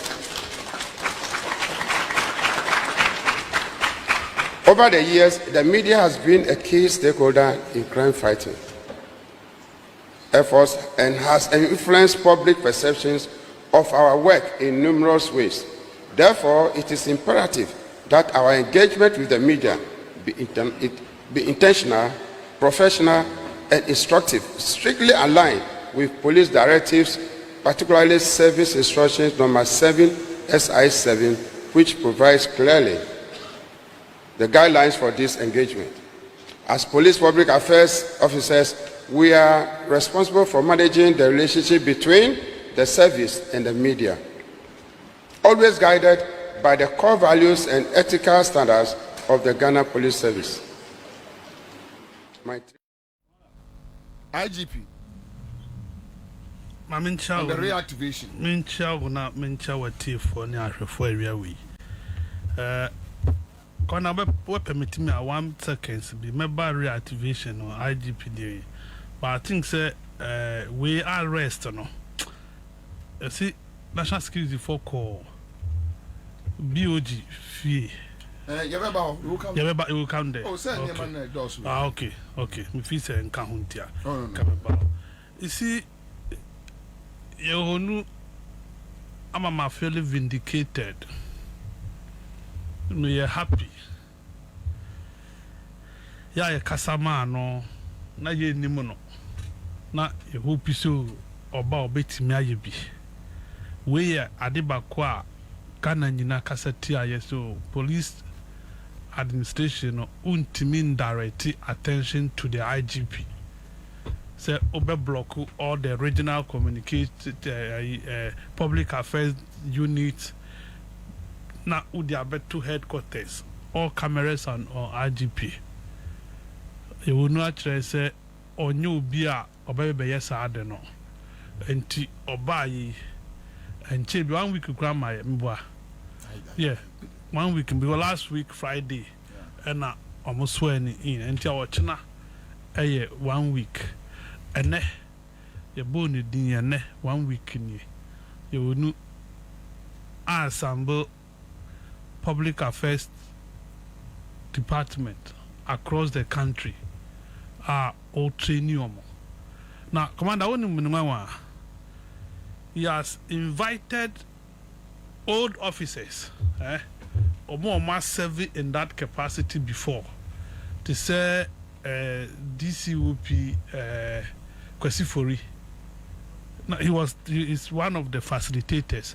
There was Senanu no so who be and wape public relations consultants omukwa training or 3 days. This is what we want to see.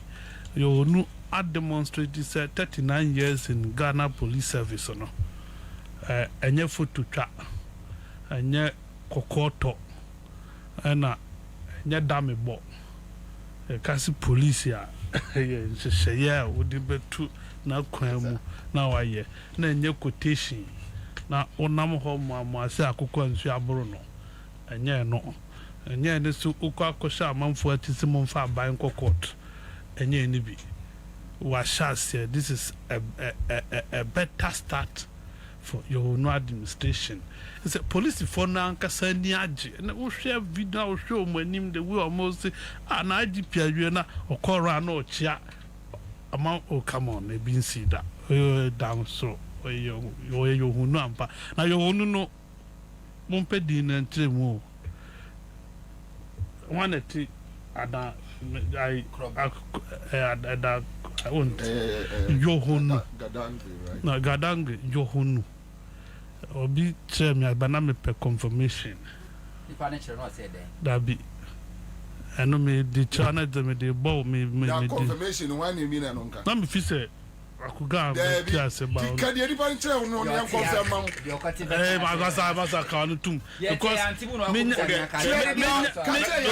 Oh, Commander Nyabotre. Nintia me pad in Gamidi Sino. We want a title.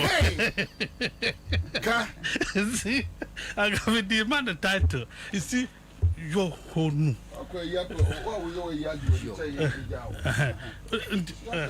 Oh, I say I'm a quite I'm in command. And yes, papa, I know say more will come. Obey activate Wasa. Oh, Commander Nyabotre. Your will activate Wasa. Your will make sure say police welfare fund no. A bay Jumao apply and take you forever. So your friend is saying, oh, my be that no more board in pen or my be I know. Or more cafeteria. officers mess. Oh, mo born Diano, omugo buani. Nobody wa bother mo. Say police for officers mess Matum. Obiansi wo. Omo born Diano pe no obiako buani. Omabi it is open. As bibia beto na council promotion yem fasade nko unqualify route chief inspector unye ubia benya nfa hudi but commander me person wo ye investigation mame one police shop na war headquarters no say a private person na si and oton police fontade eni ehun akade wom and no the police TV ni yard yard entino me pesi me ni me pesi o nu yes ade wi onu ye ntwehwemu a aba say witch hunting special prosecutor so me engineer I don't trust him you go oye konongo kaya azie adwuma no wonye nso no di ne sa akoka anka ora no mo mra azie omudi tumi aso ransa anka menya gidi wo anka wo de meko so azie me person hu kwa businessmen na omo de omo anya asase wo be bia police headquarters inside ho eno mo kwa kosi shop aton police volunteer there enya hu akade arrangement na it say sena etie research no cost baka areas mienu bi see research na bibia ye the women organizer see see ye ma women organizer research no intimate that's say time also no women organizers say you see electoral commission dem at say petition akọ akaba akọ no women organizer obako bisa bi nim nyeje obako and anu me ko na me dru Jackson na police for no car ni so na me tiem say eh enti munya nko o so ya bra ya car mo no amba ba bra mo car mo bi du na me room glass no ko na me say eh still mongo mo o ya nya car mo no mo car bro mo mutaka I don't know na so na interior minister I can't tell sir I can't tell no Ora wo ngoma ora akugara kwa ora wa kwa yenua nyamiadum yeshia na ache papa number one unze mehwe akugara ne Kobe Balona na me kwa do se me contest NDC as executive akunya ai ya Kobe bi obi a echi na wi na mumman bi contest here oh na den so betumi aba mumman bi dey here so your member betumi contest masa me dey member of good standing no no enti no ya nya ne next year be next 2 years mo add wings ni bi mo ni mafia committee ene jo beti mafia ene aka engrofo be dwane okrumu ye na pe na wo se mudi why your recruitment ni enam because abai no mi nya mafia me ko engrofo be dwane me ko contest for party me for mafia ring ene eno no ye beti no wo organizer ni youth on tem na me shim no shim na se no your special ring mafia nko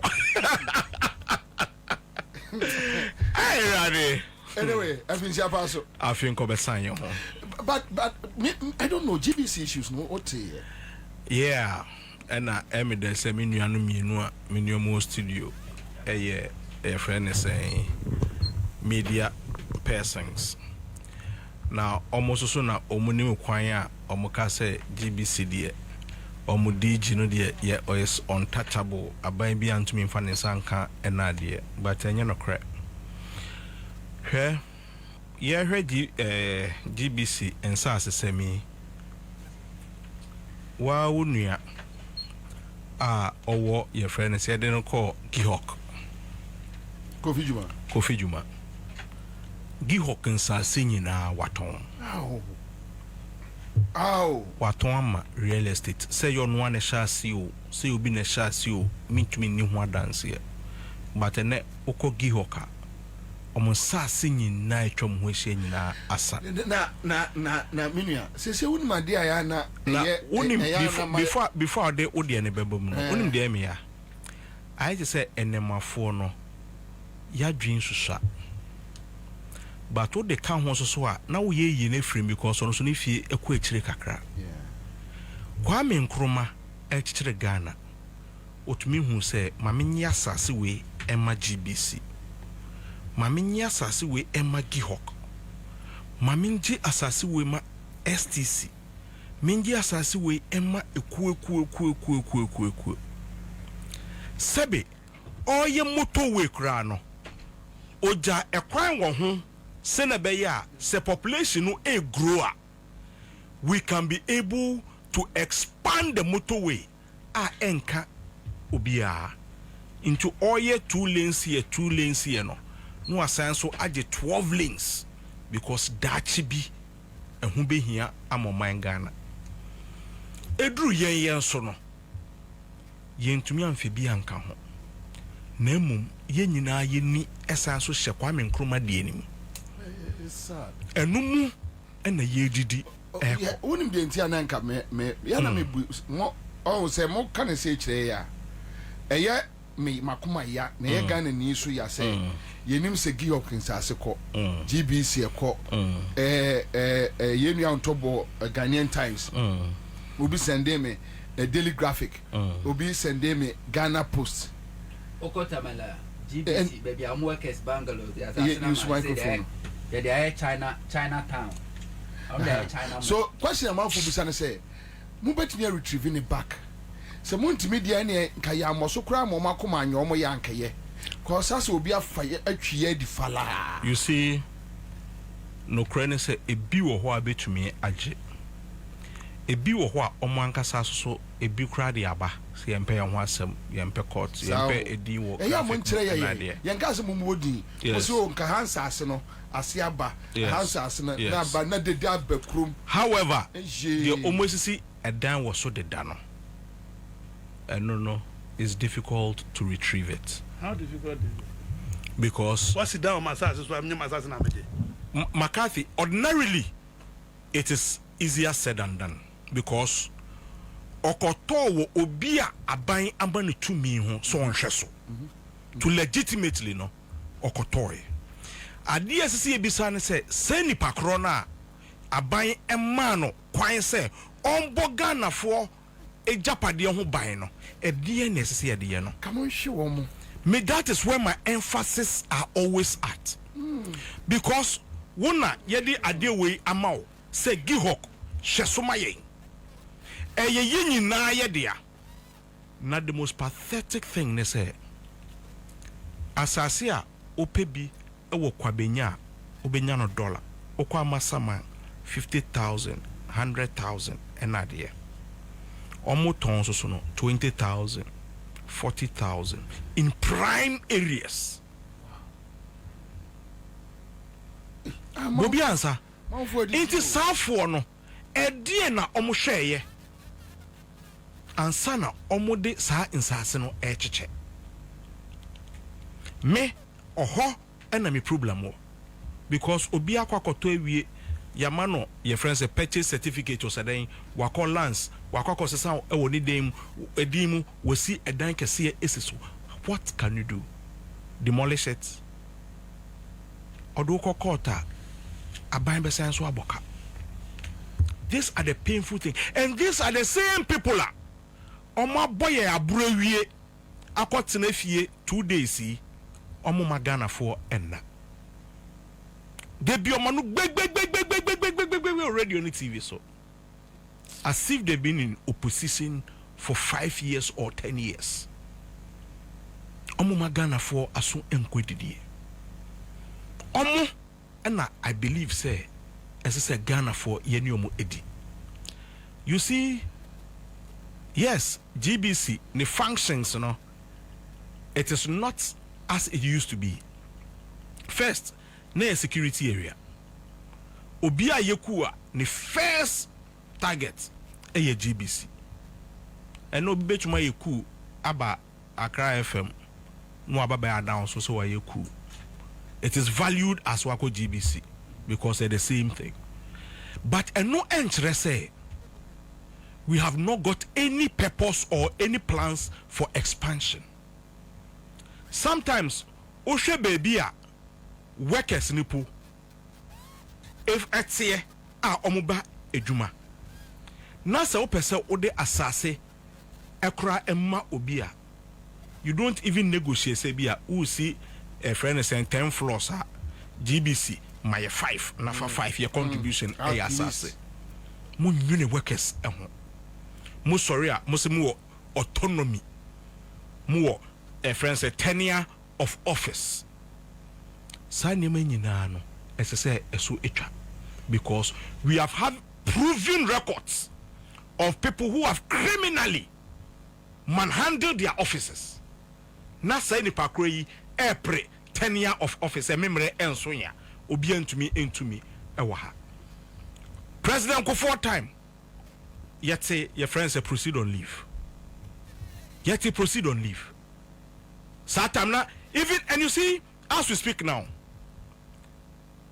encophobia or more tenure of office like the electoral commission it has proven say to me pamo because yapamo Charlotte said that people have tenure of office like the auditor general yapamo your friend is a dom level. So what do you mean by tenure of office? Wabumu and a better wado. On IGP, just 2-3 minutes, and then you move in. Yera Christian Tete Yohunu. Nana, me say, I know ne chetrema editron, I am a dosso sin and chetrema canocre. Nessa said dos into Dibia no contumpo no check no creso. Now so no cren who are to the stand say. What the two form a cast concrete as I knew Guswa a BP. When we were telling Ghana for and the Kufuado said, Damn Parry was say Ghana Police Service and tell Kufuado in you know this call Ansah and Mahama. When we started complaining about Damn Parry, say you in uniform, na Mahama near president near Kufuado, but the thought say we're joking. Now I hope and pray, say. Damn Parry will be made to appear for a year enquiries about Ghana Police Service crimes ahodo mismanagement, corruption akoso no mean one possibly yem prosecuting because was say what they ensure Ghana Police Service for no mesuko police headquarters small boys we Damn Parry boys no we a senior officer you dare not yeah video junior officer a threaten so but the senior officer assume because you're a Damn Parry boy. That's how I operate here. When my who told police for no so obian to me or you're very vindictive. Na nipa bi o dictator bi aka nke bibia no o kanipa kasaboa ehinimu Damn Parry boni a wo die nipa boni bia so o ye dictator bia no odi omanfo so a the first thing or control a source of information same crop personal information dey free no and to call all the dictators Africa we are for na nyina o make sure say ekwan a de koso na mamu no obi ante now we deep on it. That's how Damn Parry Ghana Police Service. How can you tell me say modern policing? Ye decentralized BBA. Damn Parry be IGP. Was say bonisi ewo in King Kesu. In King Kesu share Akumadan offensive of district Asia. Offensive of Esha Ashanti region say omo nkinke so okra pese omo ti police for ama ne bo a je se ye ma obi kasa free greater Accra ha headquarters on na bebo nkinke so for ama ne de asie se Akumadan radio stations TV stations central 4 any Kumasi radio station central 4 epe asam ni nchire mu a e wo so mo to ahoma na omo ba efre obi o Greater Accra eye police headquarters no oba chire mu e chire mo de esi working case me wa asem ni sie no ni ho. That's how come Dampare manage ye suppress information under Ghana police because who him said ye konenye o share wo so. Just last week me one officer no penny about told me I told know it's a police officer board did not just say oh yeah one of the police PROs are before Dampare na your friend radio so be by again chire mu we say madwuma gu omo bi ankasa Dampare be ye police IGP na the why and say upe police report wa across all the 16 regions akọ police for kwara almost more 25 regions and commands upe police report wa baby bia wo Ghana bia wo so ba Accra na akọ nima divisional police headquarters ehọ na yesi officer ye di container ye BBS won mu a ehọ na issue police report na so kodu ho no mu a echen eye American embassy enkrofo a egu ho nurse ni be ko school teacher ni be ko school obi anya adwuma ye pene ho report nipa no konkwaje report mra so oboko wo wa wo tatale wo tamale e wo se ofa biemhia anase ofa bus na oba Accra ha ebe nya so oba so na usaka ho. It can take you days and weeks and months and it's not coming for free, you pay for it. Wodini nyina be share honum na no me call bank me kwa na police officer on mo share me I say enkrofo mu TNT ohun ya no identify me na di nkomo no say Dampare mafia omo wo se no me police officers omo ye younger 5 and omo ya sumo omo official duty and omo ka no kunya accident 3 of them ewuye ni patri na ewuye no Dampare promote omo fu mienu na ka no wan promote omo won hwehwe mu miasa na ewuye na ekosi om Dampare promote omo fu no se de be odbegidin ewo busuafo anim mienu na omo anwu no wan promote omo because abusuan dofunu enti yera tete yowonu na no president mama ko ka say yes ono ne bibia no ebe ye within president mama reset Ghana agenda no and indeed wa sha sia all resetting crofo ne wade ba kwa menti asese no ede tiwado dankwa ekwo research and then planning na less not less than na ya reassign from Jubilee House ya de na ko interior kwa technical advisor no me dwene ho amenti ase o se me se me dwene ho amenti ase wo dwene ho yes me dwene ho amenti ase sa appointment me dwene ho amenti ase minister na recommend say opeti wa do dankwa so man technical advisor and now say wo pese wo ti ase yeah me pese me ti ase because no share reshuffle Entia wo eye no a entiase ni yera yo wonu ye ya na wo hwa wo ti ase na me chese entiase ni there is one entiase a wo be ti ase na wo ti ase entiase ni so we want explanation from who said yera yo wonu from who gadio nana gade and then maybe one ma me ebu ani ngo so because say bio ye board the rule na dia ban bae ya appointed IGP wo ho kwan say oyen sakrai Ghana police according to ono so ni leadership qualities IGP ye adwuma ne baby o hye no o hye Ministry of Interior ase Ministry of Interior e hye abankese no ase dampa eye yonu aye na adwuma as IGP what the changes aba say me pese we nkosha ha Sir reshuffle ne bae no less than hour or two then there's another counter statement from Jubilee House say tiwado dankwa no a IGP so de ne kwa kwahye director for research and planning no ye de ne kwa technical advisor e de ama minister for interior and I know say technical advisors no most at times no a minister no and a request I say PR for no anyamba omo court workshop omo ba pe on be explain if yera yo nu kra ba bi odi so won ti ase me ti ase technical advisors no most at times no eya ministers na kasa na request because technical advisor ni obi minister ne pa and then maybe one minister ni work routine but you see muntaka problem say Tiwa be ben Mutaka. Yes. I want to know say a Mutaka na request here. Unim na meka say because I don't feel safe. Say Tiwa dan kwa be ben Mutaka. We yemfa ne say we are to forcing probably Emmanuel Amabua. And I think Eric Opokusu engaging Crawford. Muntaka is one of the appointees.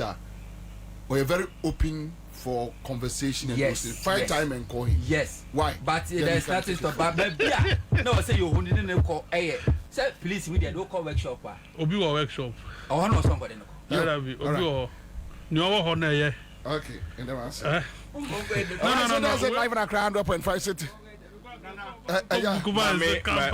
Mame some kakra ewo friend saying Tiwa de no you be no na point me bia mu ma okay sincerely me police service no me nim kese and how omoye omoniema no. However, this is the first time ya appointee IGP mehunu say the whole police service from kring to kran a jubilate to the extent to say a big crowd police ni ankono otumejo 11 cedi ni 22 cedis no ene e bi no mu spriska e wa bonten out of joy. There was two things I was looking at. Is it say Dampare was extremely bad and Nase Yaonu is exceptionally good? This could be the only two reasons for what true. And in fact, as Odiaka also know, either say one can be true or both are true. Both are true. Yeah?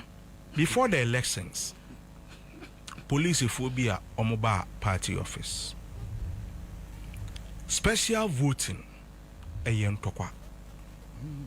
Unse police for omoyomo de no entem omoni media for na de.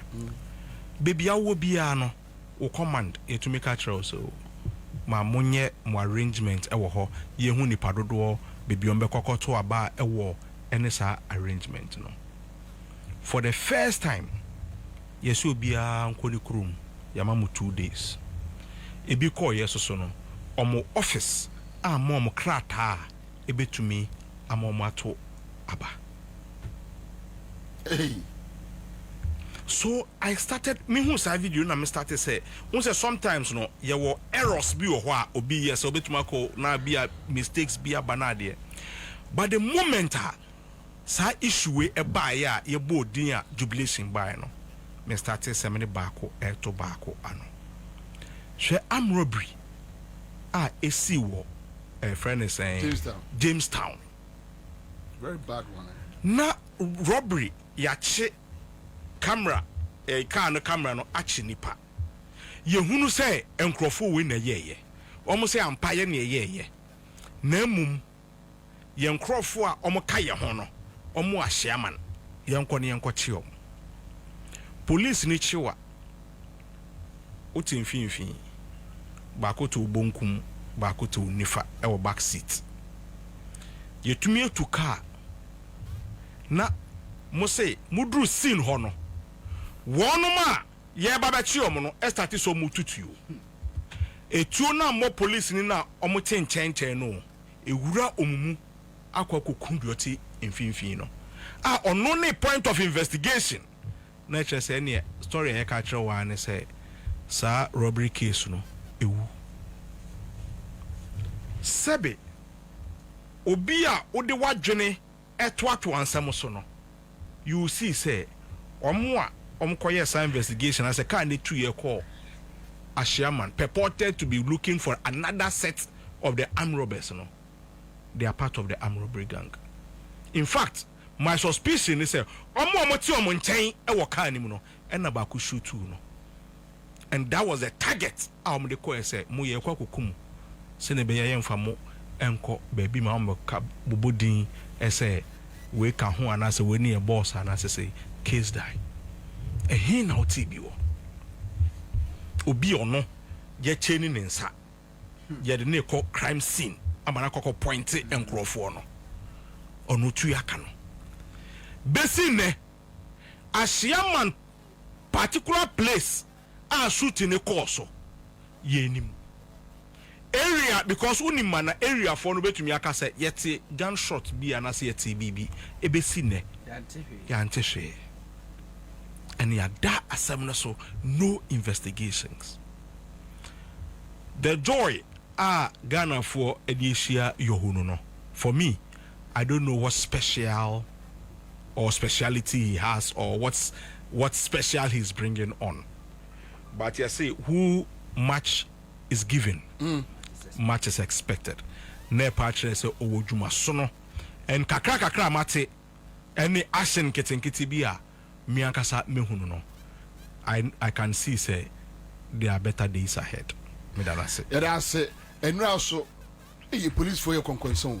Moana police will be after him saying, a broker, a Sandra Regina police commander norm the Naba headquarters no. Or your concern deputy CI. Or your concern. And now, Abraka be strong chief. Momo and manning your home. Momo Fantoso. Yes, Abraka the mini papa. Or was a tree, almost a concern. Or the few 7 about I guess was the Kuno or the camera quacher. Also, their friend Abraka. By yon one, so. Now there's a broker for the already say a good team. But wait there, me of a broker with the on yes, sir. Over. Miss Snow, why? When was your headquarters or patch so Miss Snow? What? He said, don't do. Remember, There be Snow. Headquarters, why I'm saying, don't do. All right, so a quick comment from a tester says, Bobie, there is a government land in Oyarefe and Damfa called Dairy Farms. Within the last 3 years, it has also been captured. A documentary has to be done for the general public to know how these things was deviously taken by people in government with corrupt traditional authorities and with land guards and state security. And that's the most dangerous aspect. Okay, so I just have one on school feeding. Now, you zoom it down. Now, MPP need the Omba bro omwa chain ay friend say sa omu tape bi no ay tape no my grandpa ne haruna yi na away check am can't check am for me can't check am for me can't check am for me oh chale why the thing freeze away my grandpa ne ay friend say I just have what did I ready okay so mame na yenkotie adwa Safwa on school feeding. So school feeding no mo kan wansem school feeding na any ministry eno e ben parliament. Okay. But no so frame meeting kura won man frame meeting am wan mada. O kan o say owo empanyimfo e wo ekunya efikase ni mu a ono e report to into one report to me and the rot and the corruption e koso wo ho no aban abai me say omomo ani nko ho. Ehifa School feeding ho man panyi kufo di adwenpa and the school feeding ebae na the way I turning no me start ye di gender mama me ho beba time nyina president Akufo Addo ka tell me say menye audit of school feeding ansa na yama sika po di aye adwuma say den na sika bebre na ye de kɔ hɔ no ne ye de ye enne me ka na ye wo mu me kwa me fra mama ba ko won ma mienu won ma no ato me nkra se wono no bebia ne connections wo wa ban mu ho no se ne ameni ni di agro no wo mpe o na mse me dey aso mse me meye adwuma and I did my audit me the report echo cabinet omo pa mo me kan che me se me boa and the rot majority of the rot in free central region rot katasisa project kankan e was school feeding and he o report back to the president say me the report ko e o the man me no nipa ne say on report me the report ko e afei say did there na ba no nem say backlash na ba papa ne so afei papa na say onyo no na timi nye audit no papa be president Akufo Addo yes o say onyo na o timi timi for audit ni kra entu baby e ho na me problem say start e ma me ni nya akukuduro ba me office say enkola ne sika ya de marketra yi per head no that time pono ni enfamba 1 CD 50 pesos na 1 CD 1 cedi per child no or me pa or me be ye di where yes don't speak ill of the dead mama when ya ni baby come nkan gu nani ase but MPP for brand me tuntum te say me kan okra wom na me fa me toma fita efra mama ne ba me ho be ka kire me say me pa obetimi di go schools ahyehyem agege 1 cedi ni e wo Ghana manten baby ade abrami and she can make me rich na me say what wo da me fi apoto kwa Joseph asini mu na me bae enima na ye din kakra for this ni say na wo kan mama no enti ase I'll be obitimi a defending ho but question we be say say adentina nsem ni koso nyina wan kana fe na wo kasa say nyina nkra ni mu ntutu nkra ni o sa mere no kra wo kasa de yi nkofo e benefit from sa ade na America no e do so to the extent say wo kakura obi ani ho obeji wadi o na me se mu pa mu misa wo mo say report na me ye audit on school feeding no wo mo pa wo mo fa meto abontima Ghana fo nyina ehu anka wi ayeri ye be wi achensa wo ye adwuma obro ni krom bro ni de wo ye adwuma na ye ma ne kwama ne nya adwuma wo je adwuma no to no ko enti se na ye sabibi sa problem na office dia se sanka wo je adwuma no to na menye push over na ka so fo se ye ma kwan nye adwuma dia me susu se menye push over and I represent the largest constituency in Ghana one say rana na anu ya de ne betena so no what is what say ye nche mpesua ni mu enum na so do me hu bibi sa no ye te se mpesua enum a ye kan bom nti anya obi na be ma me makoto madwuma atwene o and I spoke nye me ekọ na ekọ so nyina no me ne panyin pa bi kasae say I wanted to resign efutu ode ma me say adwoa me resign it would go on your record say ye ma wadwuma ye ni aso wadwuma na ye de ama wo na ade to ho enti I decided say papa mu oboni mu metena mu me fi MPP mu nanso fi mu ochina na mu dabi emu bedwo na ni nyina be kwa awiye no me so menya masemaka is it say President Akufo-Addo kan say koye audit okoye echi o kan say nyon ne say osuma so be audit no woni President Akufo-Addo nya personal issue ana me ni nya personal issue me papa prekope me ni nya personal issue why me papa lawyer from the 80s na me kwa fe na me issue nantie me ni nya problem adwuma ye de ama wo no na ye na adwuma e na wa ma obi enti edu mre bi no say me na me kan so me boa and one is so behwem no waye na adwuma e pese oye ma me no the impudence ne me bufu e wo mu ne say offer na ye de ma me no me papa odi adoye na tete yen yu odi adoye na me hwe Ghana fo nkola anim na ya marketra me ba me ntimi mfa 1 cedi nya aduane ma ni ndi ma me da ma da o nkosu ya ahi na beto sausage be na beto nti yoka gari ne anwu guso 1 cedi at the time na ne de ma wo mu wo be ka kire me say wo sign the schools bi be hihye mu schools no exist and me nua woni ne ebo mi hu kase no me lawyer ni o and then can crofon na nka me so me nabi and it was during COVID time lockdown wo ho obi abatifie wo say wo de wo koye se ye nu aduane na wo gigi sika no e de atototo a schools no exist na wo di sika no abrame adwasafo na madi esan so woni nkrofo bi aye bi na wuguso ye na baby am se me ko report no kra bi nkra din kankan no wa start no wo bobo na say madam ene wa hu me yie me baby am fi a me ba no 1 cedi akola ne ho ye me mobo me nya akra nke betuma ko 2 cedi me dia kosa the late school feeding coordinator no ewie ye omu betagi me se me anwonafo kakra wo party media omani hwe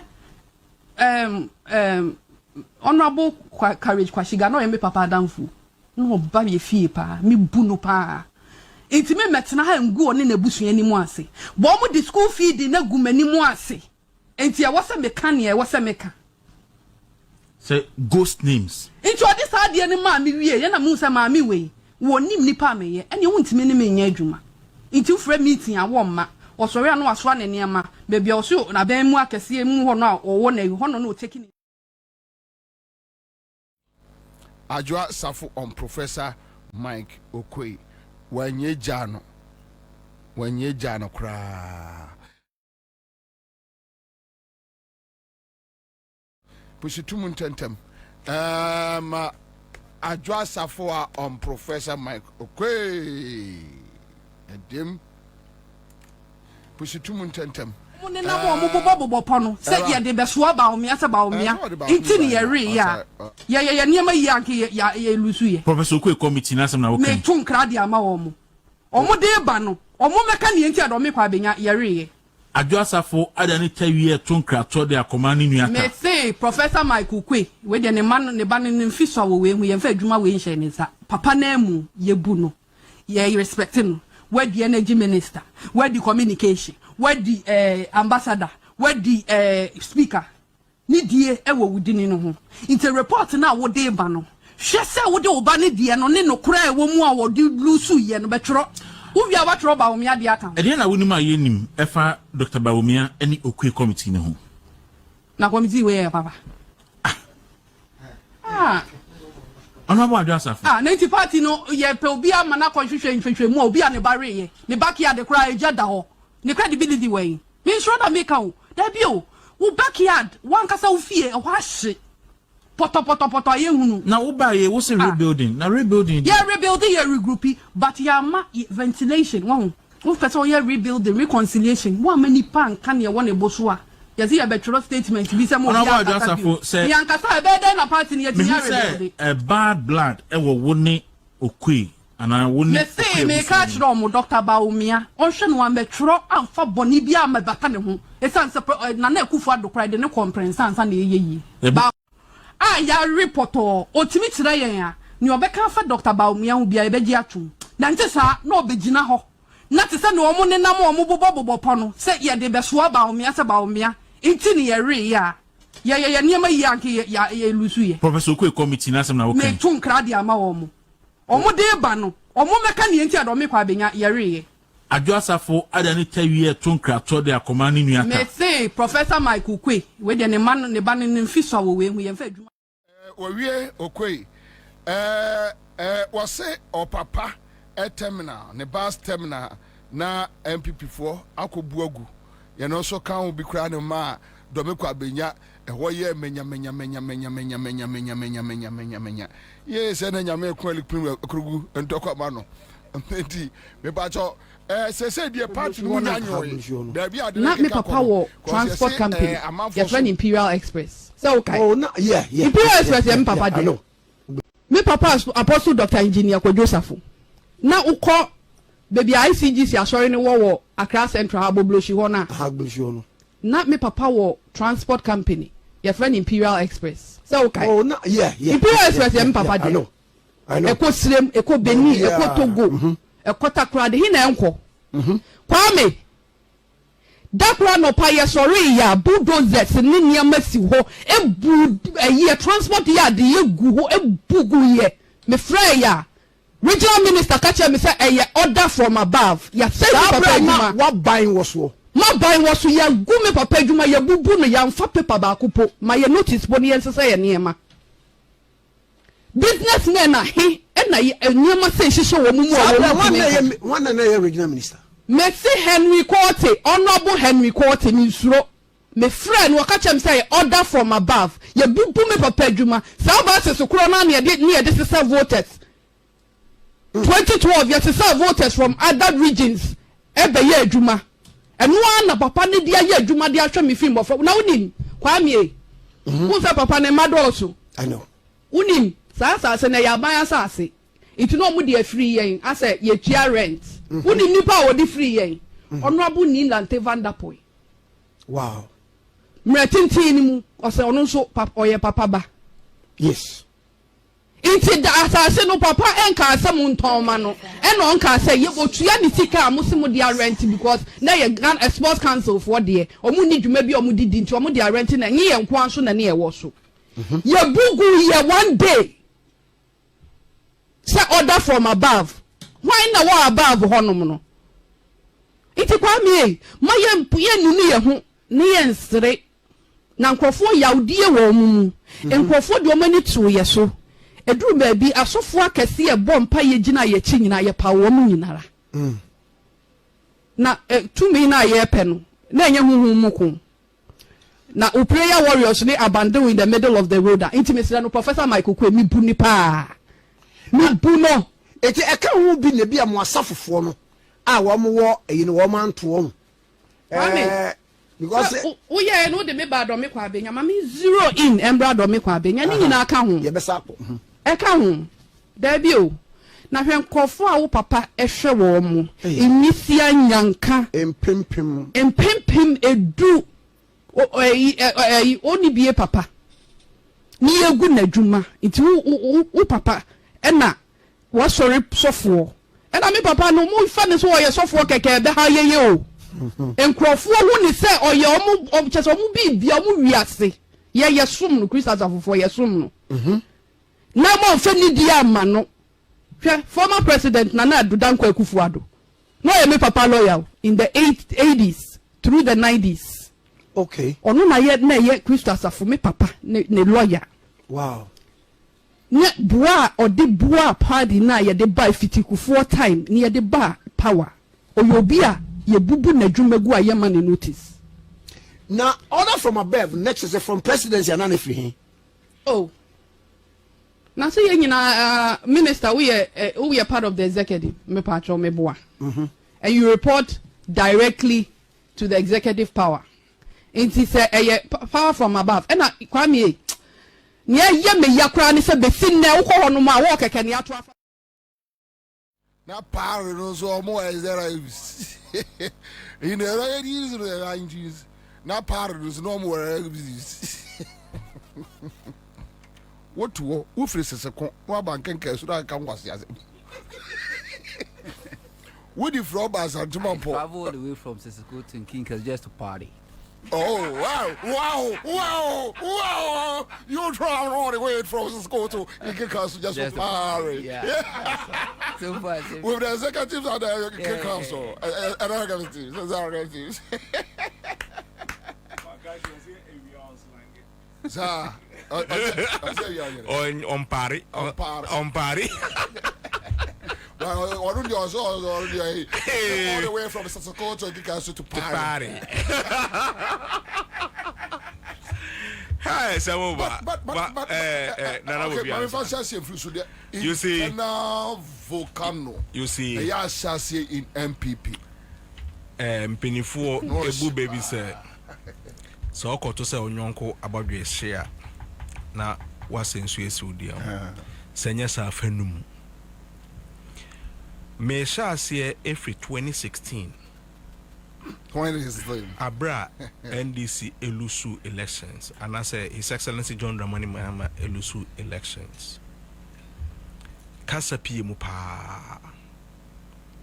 To the extent to say ya ye hu nipa fo bi ena na de story na eko. And the John Mahama ye and the John Mahama anye. Ye chechere so aye. Anumu ene de kwesibotwe committee ebaye. Omuyi omadwuma kura ewieye. Yes, idea we am publish because for internal restructuring and idea. MPP Foco Radio so. Oh, idea the page 163. Yes, he say. Na me am offer Alote Jacobs. I say a womb.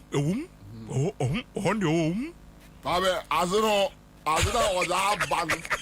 As no no kwesibotwe wabem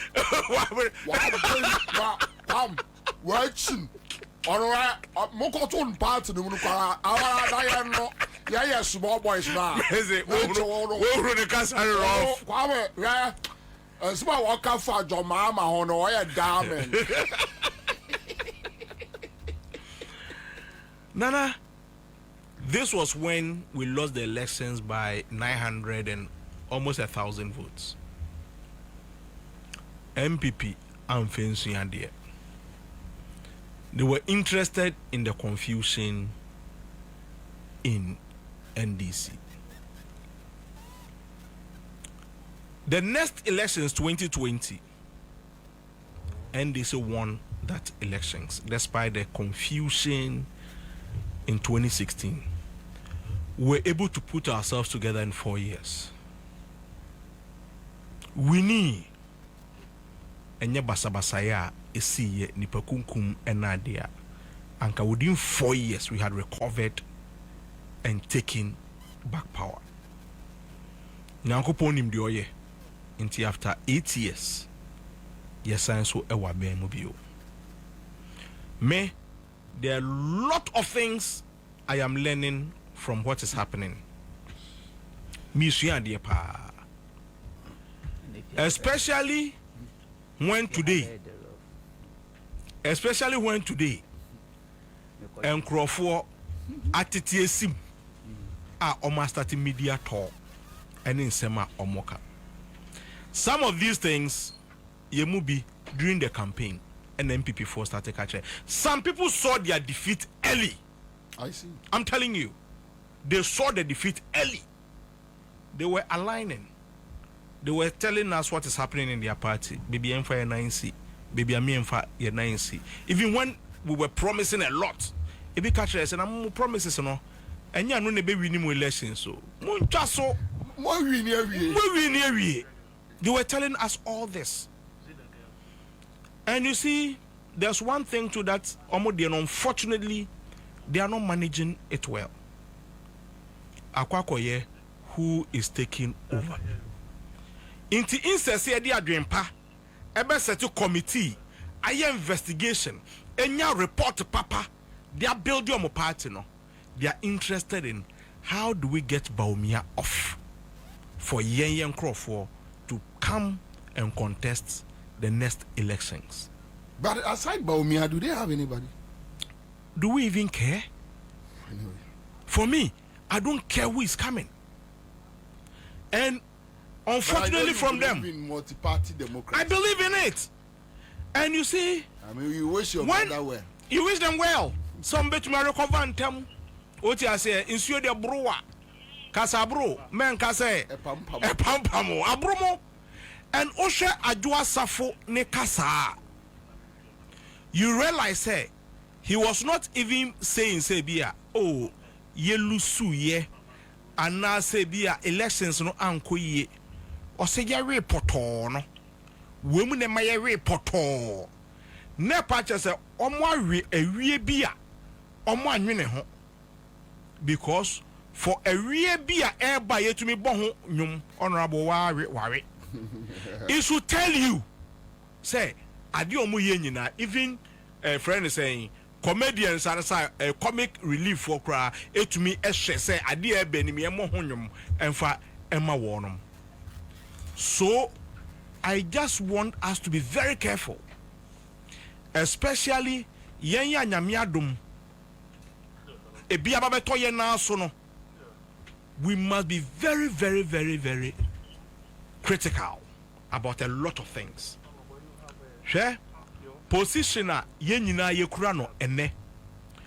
Positioner ebienya edeko abemu ena de nyina no. We must have a mindset to say we want to win the next elections and say nyame eya adom no san so de fufuro bi echeyen ya ka say alhamdulillah nyankopon ye danase.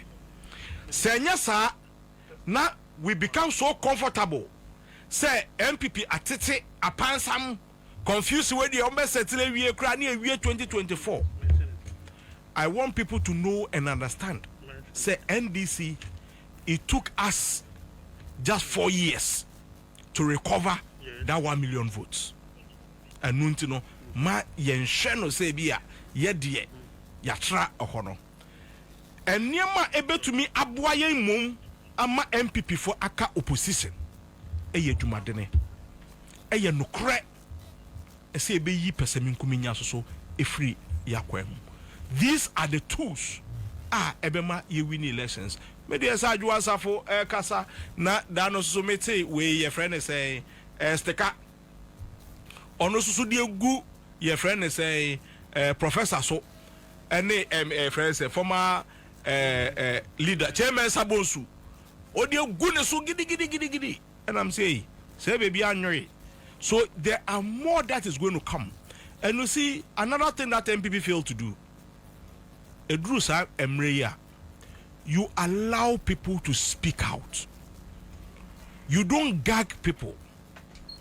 NDC, before you ever set up the Kwesiboche committee, no, people were talking, people were insulting, people were doing their own thing. ɛna mpanimfoɔ ehu sɛ people want a platform to vent and forgive. At that point, you know, Ansah na yɛba bɛte Kwesi Botwe report. But wait there, because agenda nkwa na ɛwɔ ɔmanimu nti no, they have decided say we are gagging everybody. Mo bia nko kasa, monko your friend say Professor Kwei committee ne so na monko vent na yenwie. But you see, unfortunately for them, the people who are leading are people who are being accused. Seme Prof meant to me a winning seat. A seat that, according to Adwa Safo, she was winning with 30,000 difference between NDC and MPP. Nasa seat, you know, went to me a winner. What is your justification to say I'm going to do a reconciliation? Notwithstanding, we will not take away the hard work of your friend saying Eleklim Akurugu, because the commitment, the elections krana only Adwa Safo eko ye no krano. Also the rate at which are close to Gabna. It should tell you say on one kasa no, she brought something along. However, for her to win that seat, you know, it should tell you say a lot of things went wrong even in their camp. No akwakoyi ne papa say or no and never settle SAS course dia. Let's just say you haven't you are lacking leaders in your party because they are encrofoa. Whatever the crisis is, some sorry no monaso no more some pejom say peace be still. There will be peace. Those are the people that people want to see, unless they say they don't have that in their party. The moment I end this year, car say Yati Kwesi Botwe committee talking outside ceased, and you start to say, and ne on Bebamo constituency, all branch executives, all party people come and let us know your problem. After that, I can consafo no. I'm got na Peace FM. No, say, oh, page 163. Wow, what's that? No, more guys on there. Also real. Also real. What that? Our house, house, one trade, bro. They say no, but we can't now. All call the somebody.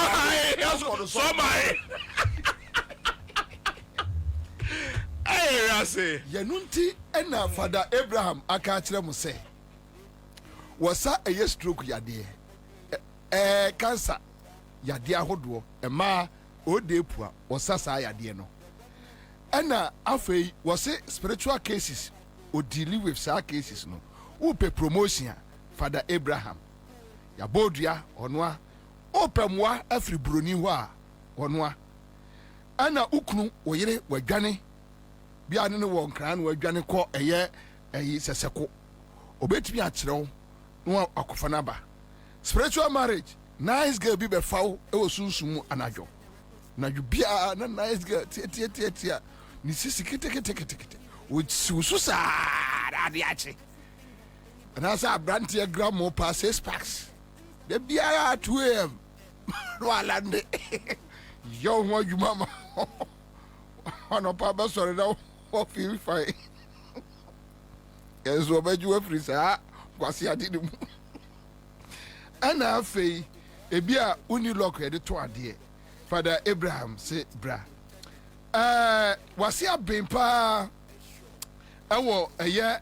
Yare awodua ya to ama wo sunsun na wagidi or laboratory hospital kese ba ko a ye no odi age edin na eye kidney treatment center ye no so eye best kidney treatment center 2024 na wage na afesu best prostate treatment hospital 2024 wasi age na de dine depa wo Father Abraham no say our love attraction soup wonam we wo bampel be mampel ubesu obia pe efichu se nkola etwu ada pe ni fa samra ni dware sikrom se ku gan na pe no a oba fa dware usia no a hwagu ka anim din hwede anim din ubo se odo no awura ni mu se suru na wabɛdɔw na odo se eye jam eba sharaf na apekura kwaje semra bi fadware kwatero ewo eye Major Muhammad Rana Batro so no mo fa kofi wodi ohunu a hwe sharaf din hwedi din wodi semra ni dware a hwedi din ubo se sharaf asiba my love fa kofi afi anya nko breaking soap wodi dware a eboaw abaefo suro semna ewo ho eno se eye favor eno se commanding soap no se bia opese agongo etu akatua a fa bi dware ta agongo ni office wo su wo teno anoparo duru ase agongo to akatua me 30 million Ghana cedis we want say ye no so ayo e dia ma ye ne fredo commanding soap eye Father Abraham ye no so odeba dream soap obda won so daye oso bebo amo so daye eye kama ene wo eye kumfo ya kun eye semna wudi mu a hwe ene wo sebre de ene wo susumbo ne de ene wo casting soap ni nyina nipa bako Father Abraham oneyo yo penfo yase ababio edemu nyina ase me say madam bi Mark Johnson man ko send me message o say na adwa safo report on school feeding na nado ato atwene Frimpong Boateng report so who did we vote for? Onimo hu wabra na mfa memba no commanding so ovunwa de kro ondo yanante agra misana wasibium na for the first time I wish say enka week me MPP member was party no I did pa adwasa for my Kenya aba party no na just afon se mo kan ba kubu mu kan nya no kure se me MP se Domi Kwabena constituency ne suntie nchemu 5 mfama no ele put makurugu nkasa asem no ba bia ele put makurugu in opposition without to be a resources no what data every household with FBM room one complaining asem o kan ni say constituency is the biggest constituency in Ghana. There's no doubt about that. Now I was say about 10 any. Now Oman and Liba constituency is for nothing. Krana is the biggest constituency. Every people in Kwaka baby I say constituency number 5 and 4. Omo MPP 4 no. And omo yes omo be check constituency number.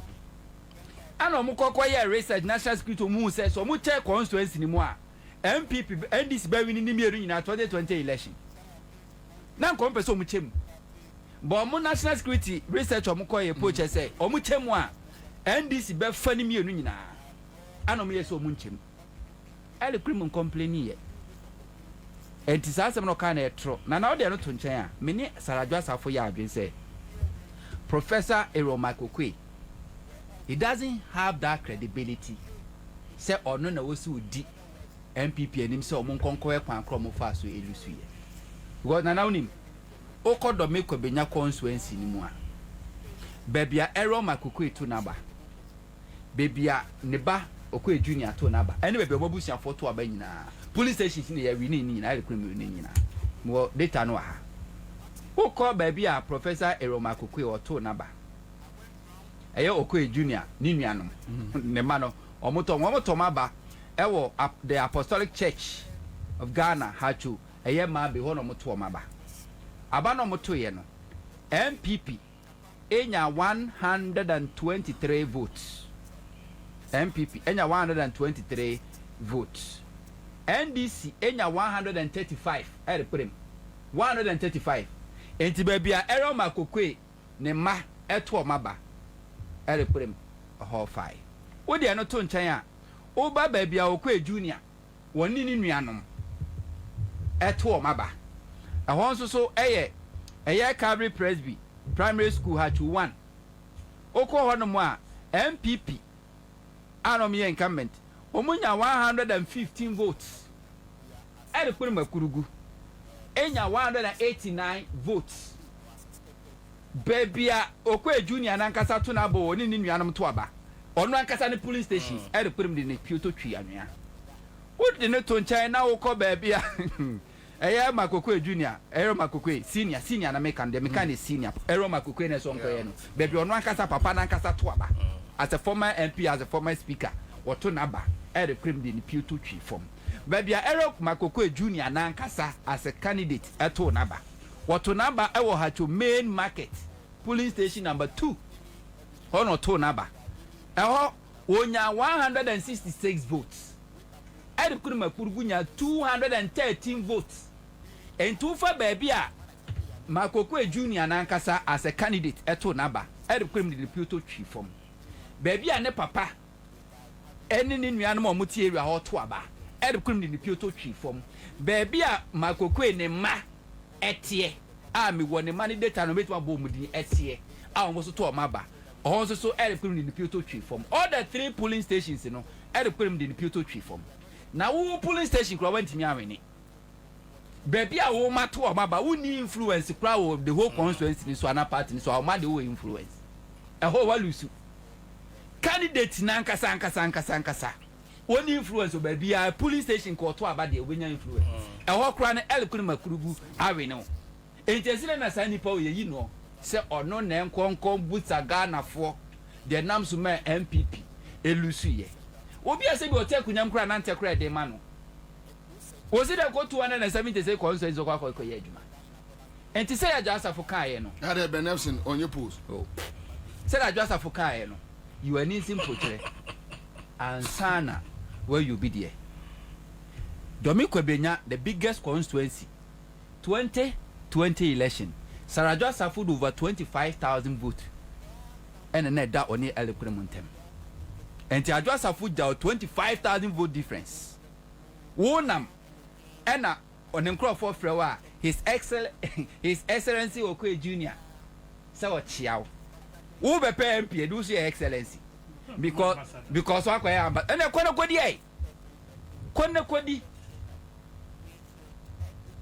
his excellency ope MP position his excellency says so sene honorable member Esha honorable Esha his excellency is the biggest and so his excellency da be pe de wase ho enti asam ni nyina no aka no eye hard work ena de elklem win election no na 2024 say election we win over 1,000 votes ena je mensa ena electoral commission chinchim ya no mfiso betimi asesa no mo akoya no mkopem ya no mo ti o eye 170 vote 2020 nyankopɔ boa ne atekwam a ubehu makokɔ juna ne beba de a ene ne sinyina betutu o hya siensi pieto na fe na ye de ne pieto no betwi anwem ye de ne pieto no betwi anwem ama pieto no anka zo besi no obeda ne wantwe obesi a onwie da nana ukwa MPP mu a o MPP ideology e fall within a year da Ashantis e wo kasa bi omoka ena NDC force so de fall under anwafo kasa bi omoka Asantefo obebi say afisem nyantomago ene esi ahata bonte makasa asemepen ene no ade na ekoso obi ani tua se enye na momenka emu obi ehu na ensei se beba bonte obeka miehu se esei na obi adwen beba so na krakra ne de fede ne animgu ase de obeka twesa afenyina mawuo enti odi enwu menka wansem ena anwrafo so wakasa bi se sebi no kreda o ma me na ntem ai se sebi no kreda ma oh kan ya kasem an kan ya kasem we sie ne papa wie an kan ya kasem we sie ne kasa nyina an kan ya kasem kan wo ayumuni anko ka okay ode mi atime kan twi mi anama an kan ya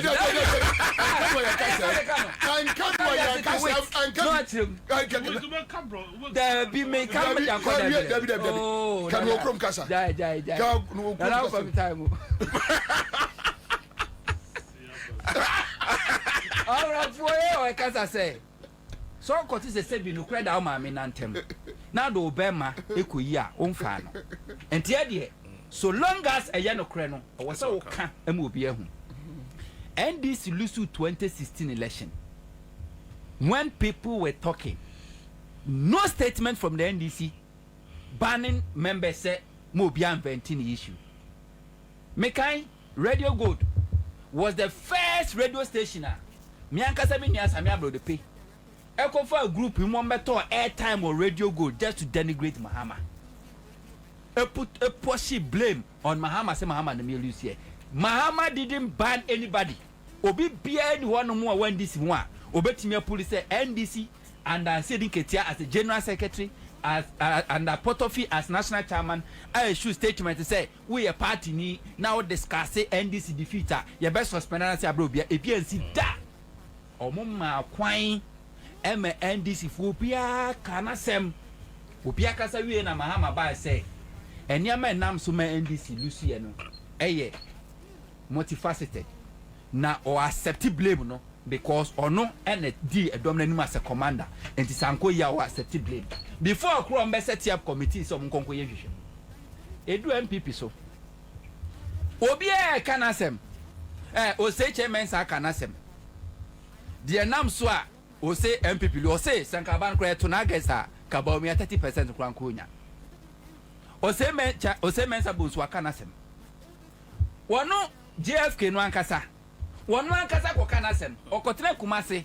Se die enam suma MPP Lucy abane die eye spiritual. Eye hunhum. Wo akoka wasemu. Wo bia kanasem.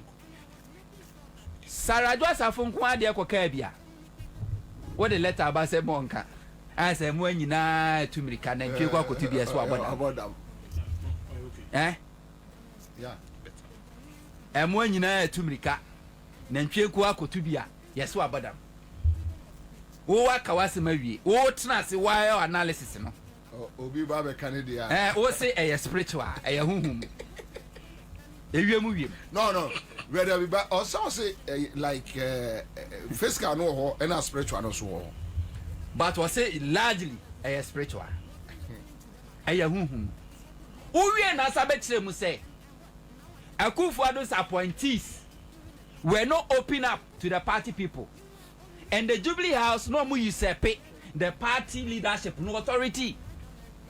Ubeka asasimu one canon kukuam ubetina national radio ni TV so and na okaye say Akufo-Addo's appointees sika de ma omukura no man che omo meboa no pobi upem akura o magigi sika no ma anya hwe ubeka asansimu nyina ene Sarajwa Asafo so kana semwa wo be ka chen se fi sem nyantumago ene esi abuta bonten enti wo de letter ba se mo bianka na wunim wonu GFK na nka se jetua no to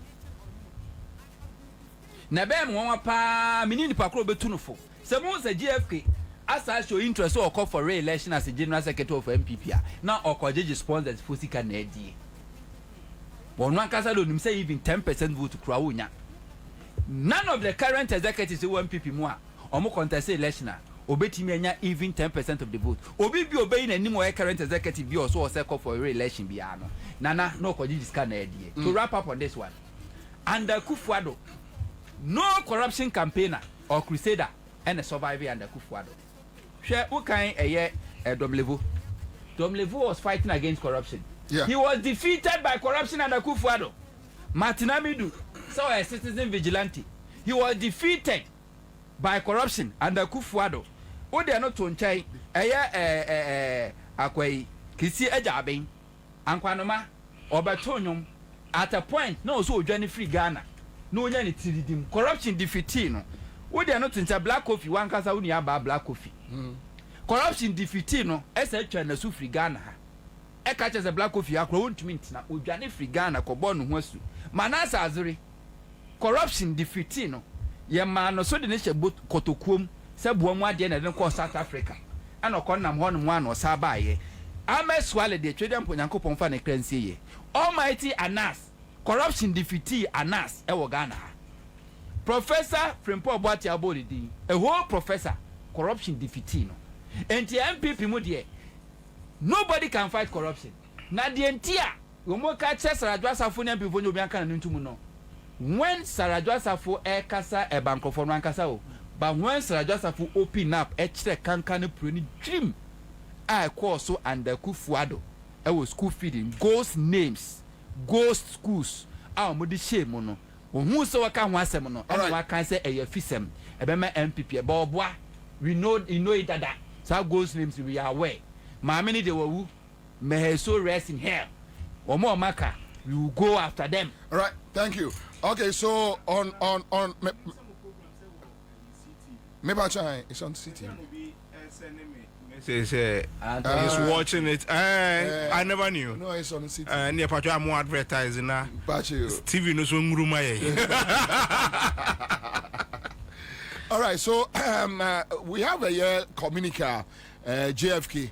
A party general secretary MPP to a directive to all MPP members cease discussions on matters that create disaffection within the party in the media, and I think she will be out to once, but just to add more bite to it. So this is the document, but I just have a command reply or response on the media tour, and then on the media tour, no, we could drew a joy.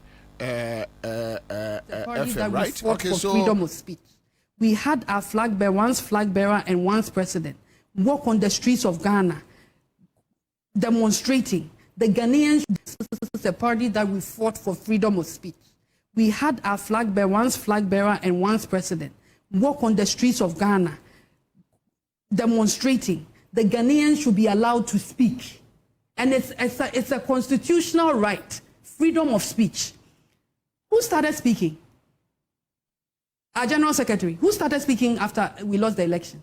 He was going everywhere, explaining.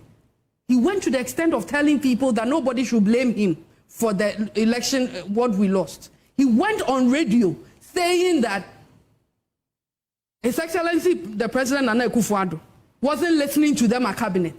That is what Kodua went on radio to say. And what? Now it's Adwa stand and what? You are issuing a statement. What locus does he have? You were on radio. And if he wants to write a letter, a love letter to me, he should write that love letter. This is so general. And I don't think it's a general statement I want to respond to. But you started the game. He should go on social media and see how the party people are bashing him. He has an election coming up. He shouldn't allow himself to be manipulated and used for other people's cause. If you have an election coming up and your party base is bitter and they want a voice to speak for them, what I'm doing, I want to clarify something. I'm a lawyer. I've read that statement. I am not discussing party issues here. There has been a character assassination on me. I have been defamed by my own party. And I have a duty owed to myself to clarify, to set the record straight, to strip them off, that whatever they painted me, however they painted me, to bring me down, it's not what it was. It's not what it is. Naturally, people with this kind of, anger in them will leave the party peacefully. You have no intention of leaving the party? Nobody brought me in the party, and the party is not for anybody. We are all in there to build the party. So nobody can force me out. And you can't force me to the party that we fought for. Me in the party, and the party is not for anybody. We are all in there to build the party. So nobody can force me out. And you can't force me to the party that we fought for. All right, Jose, Kajatum. Commander. Yo. I think, sir, my vindicated on Adwa Safo's revelations on this school feeding. Northern Regional Women Organizer, Raina, pursue me 6 million Ghana cedis. Yes. Central Regional Secretary, Teju Mensen, issue me 3 million. Chama Wanyani Babuko, Kuti, 10 million. Why? My entire defense right now, Mabu. We Tejimense the Okoye na sem was a pa. So Koto air time, and no deal my temper 2 hours. Oh, I've been my kind.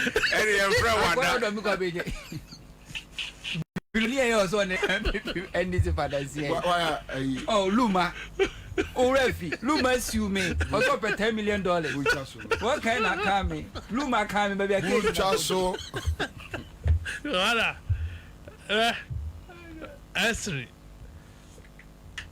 Wait, Adra is right. School feeding, no, how do we a gold mine? I see. Yeah, school feeding, on a gold mine. That gender ministry, Nankasana, Sikafaho. Donor funding, baby, eba.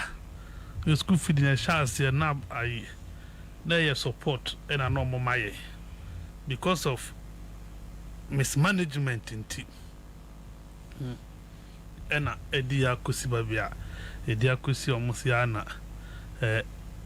ya nesa na ensaman bebre adwa di BSc Jubilee House companies are na omoto eduane emo supply ni na mpanyifo bi na ewo munsam so adwa ba ye no abeto so na ye gusu ye adwuma dada. Do get it? And I do to so. And no, or commission audit na a private or one a commission audit. So I'm share reporter. I the monitor and evaluation department. No, I know. And that report na on a personal report because on a funding a commission or my no so they are called. And to unshare that report, the details of the report have never been shared with any of among for no new muye juma. But the backward one kind of credit, no Zoom meeting. I never held a physical meeting. See, the meeting na Zoom because that was the days of COVID. And me name send ya only my no problem. I joined so and kasi oyima me nadi. Abra president catcher and say on hold you on. Mrs. Gertrude Kwashiga, yes. I just fired there on the 19th of May 2021. And our president, Shema, will reinstate the woman. So I just wrote again, withdrawing that earlier letter and apologizing, say, a administrative error. And because now what did can't Bob president and manage so me per se me me with no si mame. We took by president of France and I do take a decision and a president Zobwa. You can't do it. Reverse it. And why reverse it? And in there be better say corruption, school feeding, say ghost schools. Commander, school near Accra FMC. You see a school. You are creating that number. She say nipa 500 newoha. Na okobani jihusika. Over bloated school no nkode woman 50 you say 150 sami hunto na ya man school but dia wodi gisika na Charles Makati all these things you see a grand scheme ano omudi wia aban central region na adwa kasa central region na ya endemic no it was na sikano ekusi regional chairman so ento difficult call because the more farm money mu and sika up to 21 million Ghana cedis. Wow. Na ewo na momo account. But say NDC aban your market say man for bedemu a enye easy o. Tina ono na na payment. All I need to coordinators anyway. Me ka almost say hey me boy. But that was it. We clear evidence. We bear the daddy. Oh, now do what they did now, you know. Just to like this one, Wakano take back her white calico. Then the Bana Mana said to me, I could not to make Kwabena view. I contested. But I do accuse the speaker. The news of both speaker Baswa. Okay. No. Background. What's background? You know, tell my MP before me because I know Bama background more. Ah.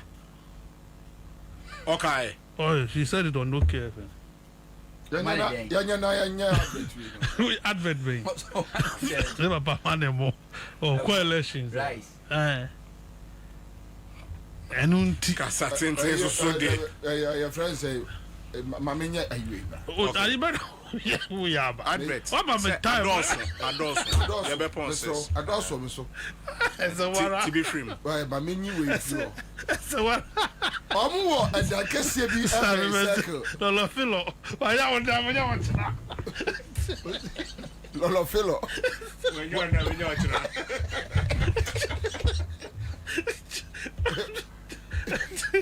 There's a book kase bi ayana manipa. I hope to we are 31 minutes now galina. Yeah.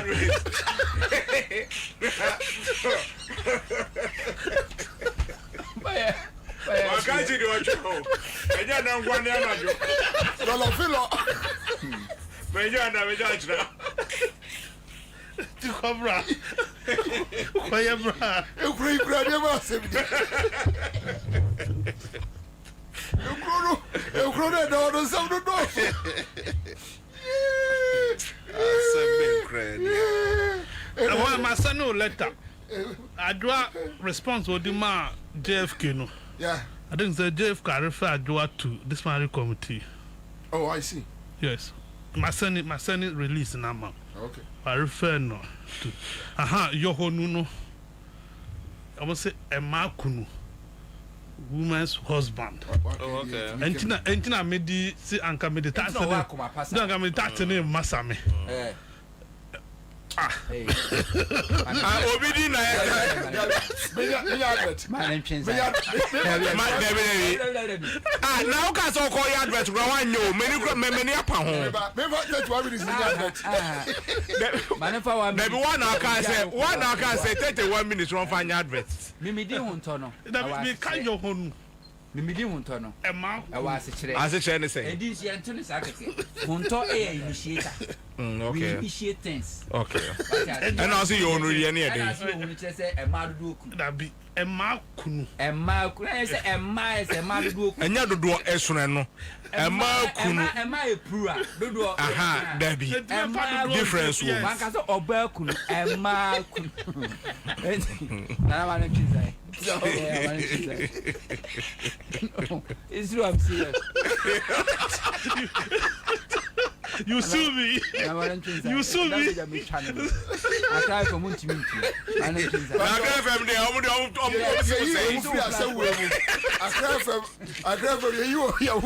I will sue you. Yeah, who free us away, my FM. Post so on Caho.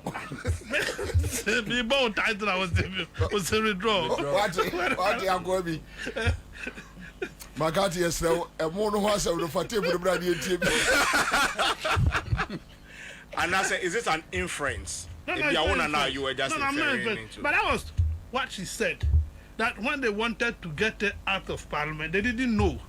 Say, the Papa speaker had a relationship. Exactly. I'm coming. And we are fair. Speaker for election now. Oh, Papa Manemo. She said so. Hey, Gino, and to me, interested in more. There be some Gino, Abra. Oh, yeah, local farming. Papa no local farm. And yeah, local rice. Local rice. Crystal Safo. Yeah. And Abra. And to me, man, more say, or quite on when you are no man of Motomo or Coche. And more. You quite a million interested, but Papa Manemo. Man, the court, because there's so Moko no do so Moko ye or Manemo. Menya so oka e de join e ye de ntia Bobie yes ama no oka man krofo ru adoya ne papa e wo mu ntem okay sana wo hunu me hunu se ni ntina ya mpam no ye die se se ara me hunu se me hunu sa problem be na pa ma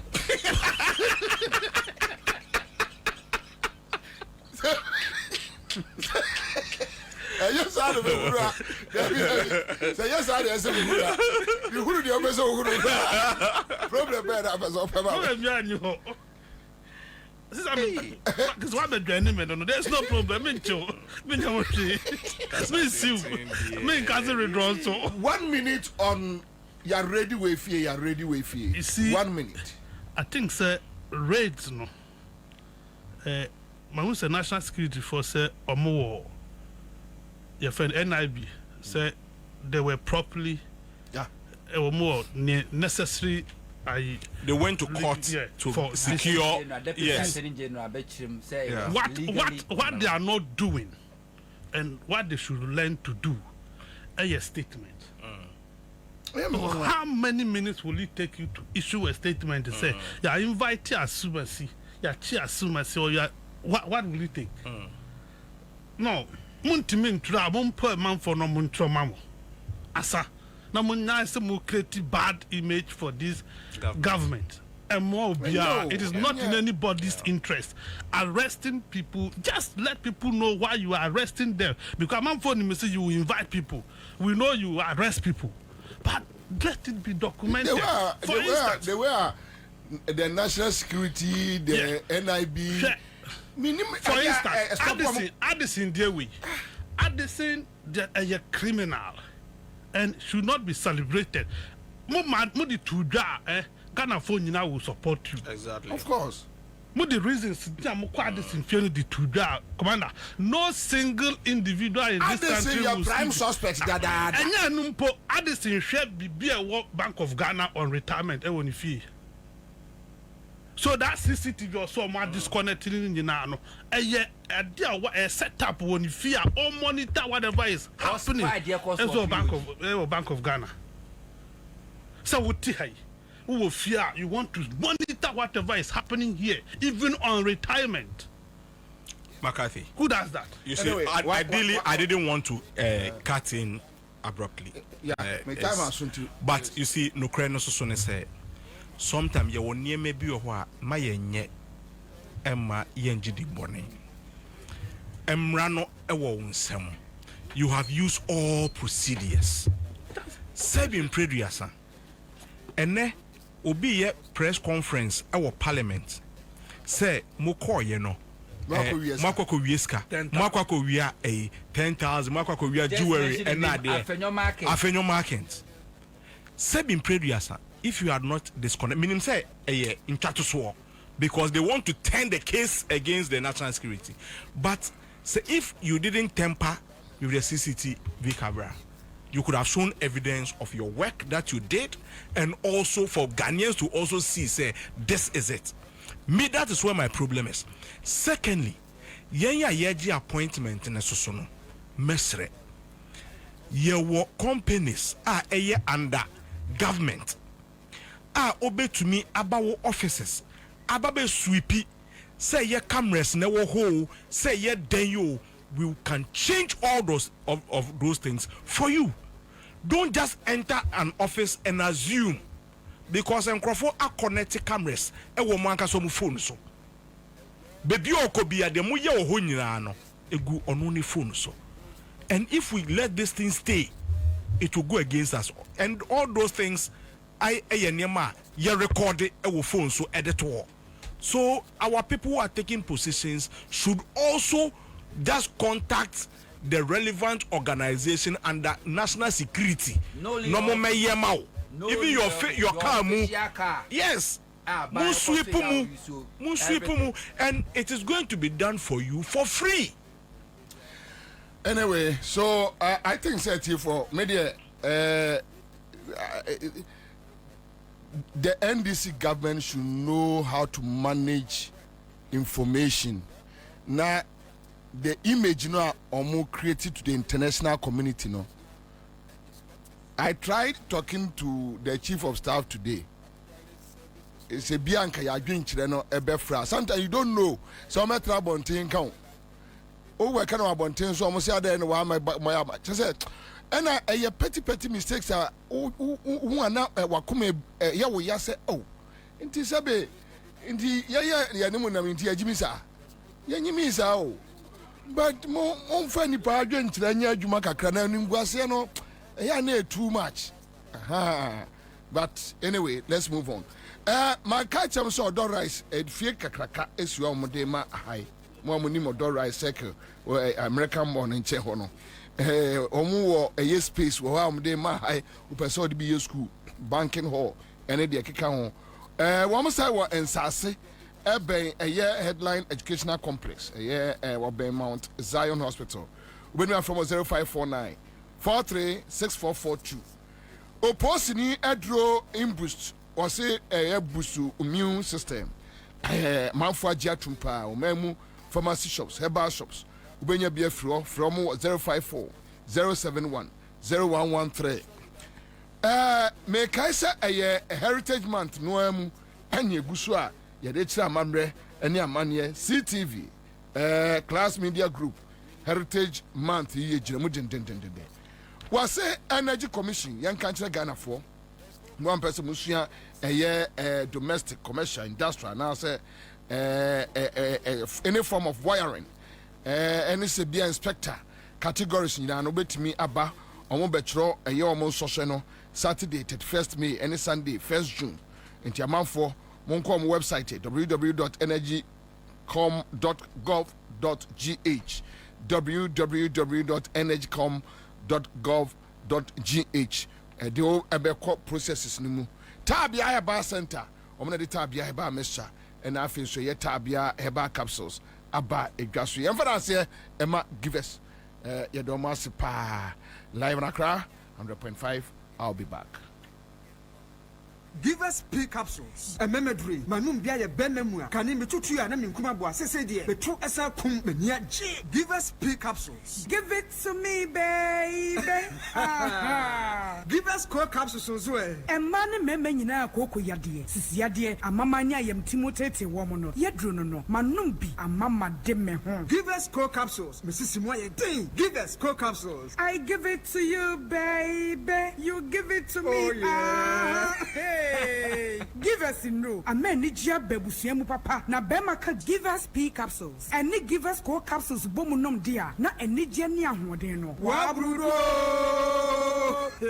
Give us P capsules. And meme wadi if you do what you do kronkwan efa. Give us core capsules. A painful abata one more menu for nem kwada woni if you do me nunka ho. E wo drugstore beer motofonko give us herbal center. Teshi mobile. And na Teshi Adriami. Phone numbers 0543 222 470 and 050-68-51135. FD Aje Edwedi Nkratui Atu. Upgrades are nice, but stepping up is woohoo! Because when you upgrade with GoTV, we'll step you up to the next package. Upgrade today to get more than more with Step Up, where if you're on GoTV Plus and upgrade to GoTV Max, you'll get even more with GoTV Super. Get big value, get big entertainment, get stepped up to even more with GoTV. Upgrade today on the My GoTV app or visit GoTVAfrica.com. Terms and conditions apply. Offer ends 31 March 2025. Now me say, if you bring me home, the beer we are active, very strong and energetic. We are 100%. Na nyina ne sadie, me hwe me ni padua sofa. Na de boa me, mama hoden, mama timi ko bada. Ene tabia zanika heba mixture. Tabia zanika heba mixture. Ah, what do you want dance here me? Ho dance here de, enya wonko. Me de dawure na ato so. Na media tra nipa mpempem. Tabia zanika heba mixture. Ma to ne de nyame sa wonom a, emenkwamu a, ewo nipadua no mu a, ye fra mu asojafo. Eye wide blasters na hoden. Enti nipadua ni nya hoden sonko. Kutia yare ahodo bebre. Enti wonta nyare, enti na da me strong no. Eye general well-being of the body. Enti ye adwuma ewo nipadua na kwa no mu ba bia. Me am to me hu. Anya se busua bia. Eye busua nchemfa. Se obi de ne ho to tabia zanika heba mixture so a. Eden se obeyare. Na nya na e ba bia tonto aduro bia. Tia ne nso se obi a onya mfinhye dumienu apemfo ene abatan a oma omanofo entime no bi. FDA ahwehwe sa adwade nkratro mu agye atumi se ye. Hey. When we send your police in your draw, Imbusaba Mesa Amama Huaden. Refuse to grow. Any offense will be Huaden immune system on Yankopon, and your ready pediatric somewhere who by no. And Nasa wonum Imbusaba Mesa, a peja immune system nabribia. Ya Yarientimu. Sasa dear, a month for the one, the Imbusaba Mesa, don't know what dance ye say. And Yarwa who ran Nipa and Nina Etimibana so, and in Yarwa Cassian Kaya Wutini D and a home car. No, yamwa suing no, a way a home buying every home. And now pa, one Yarwana dada, no monum doctor in Rono, and num Imbusaba Mesanoa, and Momo who are deep pinti. Ya womuntim pose, Yaria Esomo. Imbusaba Mesa, a walk kanshi, and you may move bia yato in row. At to form friends 0246 20 8496. FDA, Ashisha said, Jedi and Kratui Madia to Musay.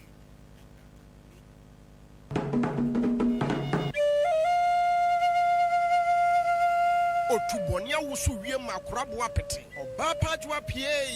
Tamirifa die ni amani hunu. Asuna ebusua pani kwasi mensa a owo boswadwe. Opani alaji tufuhine nana kwadwo tachi. Opani kwasi nkuruma. Wo munyina ewo asen kuruwa. Opani kwame mensa ewo asen boswadwe. Ebusua pani kwame opon. Nana jando ewo katachi ase. Owura Thomas Dwamana ewo London abrochimemu. Opon kwaku jan ewo Canada abrochimemu. Oba pani ama aboajiwa ewo adwumako. Oba pani Monica Dwamana Tobia ewo Tema. Oba pani Cecilia Dwamana Tema. Oba pani Abaya ewo Kumase. Oba pani Sofia Dwamana. Oba pani Anna Dwamana. Madam Agatha Dwamana ewo Austria. Madam Rose Dwamana ewo Tema. Madam Teresa Dwamana ewo Koforidia. Wone asuna busua wo mo katachi ase ene amanoni nyina. Ade yaw ne yareho ese omanfo agie se. Oba pani Mary Dwamana eda ya wansori. Na yeta frɛ no adwoa apia. Onyamfihia adiokoro miyinu. Sei ena abusua eja ne kwan. Wonsi amunu ho pɛ. Na emom ne fiada eye match bosum da toso aduonu nwotwe. Ewa fimpinu ne aduonu numu no. Womakwakwa ko fa mu no ede aba beto empam. Ama edom abehwe n'ani achi. Wo wi a memenda wo ba bɛyɛ awufu som na wode agya ne kwan. Wo firi ho a wo kɔpɛ ne korabrɛ na wone no adi intitimu. Kwasiada match bosum da toso aduasa. Wokwakɔyɛ ne na ase asɔre. Ewo Roma Catholic asɔre a ewa Fantinya Nkomase ahinkuro. Ye wi a ye ba betena se, ye ba bɛyɛ na yie anum sikasa etwato. Katachi ase funeral grounds wa. Ɛma wogya wo kyere no ebi eni. Owura Felix Buadi eye businessman Tema. Owura Set Tobia Tema. Fry and Bakes Restaurant. Owura Set Buadi eye businessman Tema. Madam Bridget Efia Yeboa ewo Mokwala. Owura Yere Juliana Zebi ewo Germany abrochimemu. Emmanuel Amwako ewo Germany abrochimemu. Kwabena Asiedu eye adwuma ewo Ghana Police Service adwumakuo mu. Madam Portia Amwako eye clearing agent Tema. Daniel Kofi Wusu ewo Austria abrochimemu. Madam Millicent Asiedu wono so yo kyerɛkyerɛni. Ama Frakuma ewo Katachi ase. Efia Fosua anso ye dwadini ewo Kumase. Owura Yere Mary Edu oye proprietress Kumase. Anuanom ma ne anuanom mema na ogya wa kyerɛ no ebi ene. Woba pani Monica Dwamana ewo Tema. Ebusua pani Frank Joe Mensa ewo Tema. Oba pani Cecilia Dwamana ewo Tema. Owura Thomas Dwamana ewo London abrochimemu. Ba pani Anna Dwamana Katachi ase. Oba pani Sofia Dwamana enso Katachi ase. Madam Agatha Dwamana ewo Austria. Ena afei Madam Rose Dwamana ogya nananom aduasa enson. Ena nananka so adunkro. Woto safre jamfo nyina. Se wo meka wo ho e na wo mo kata wo maberewa achi kura.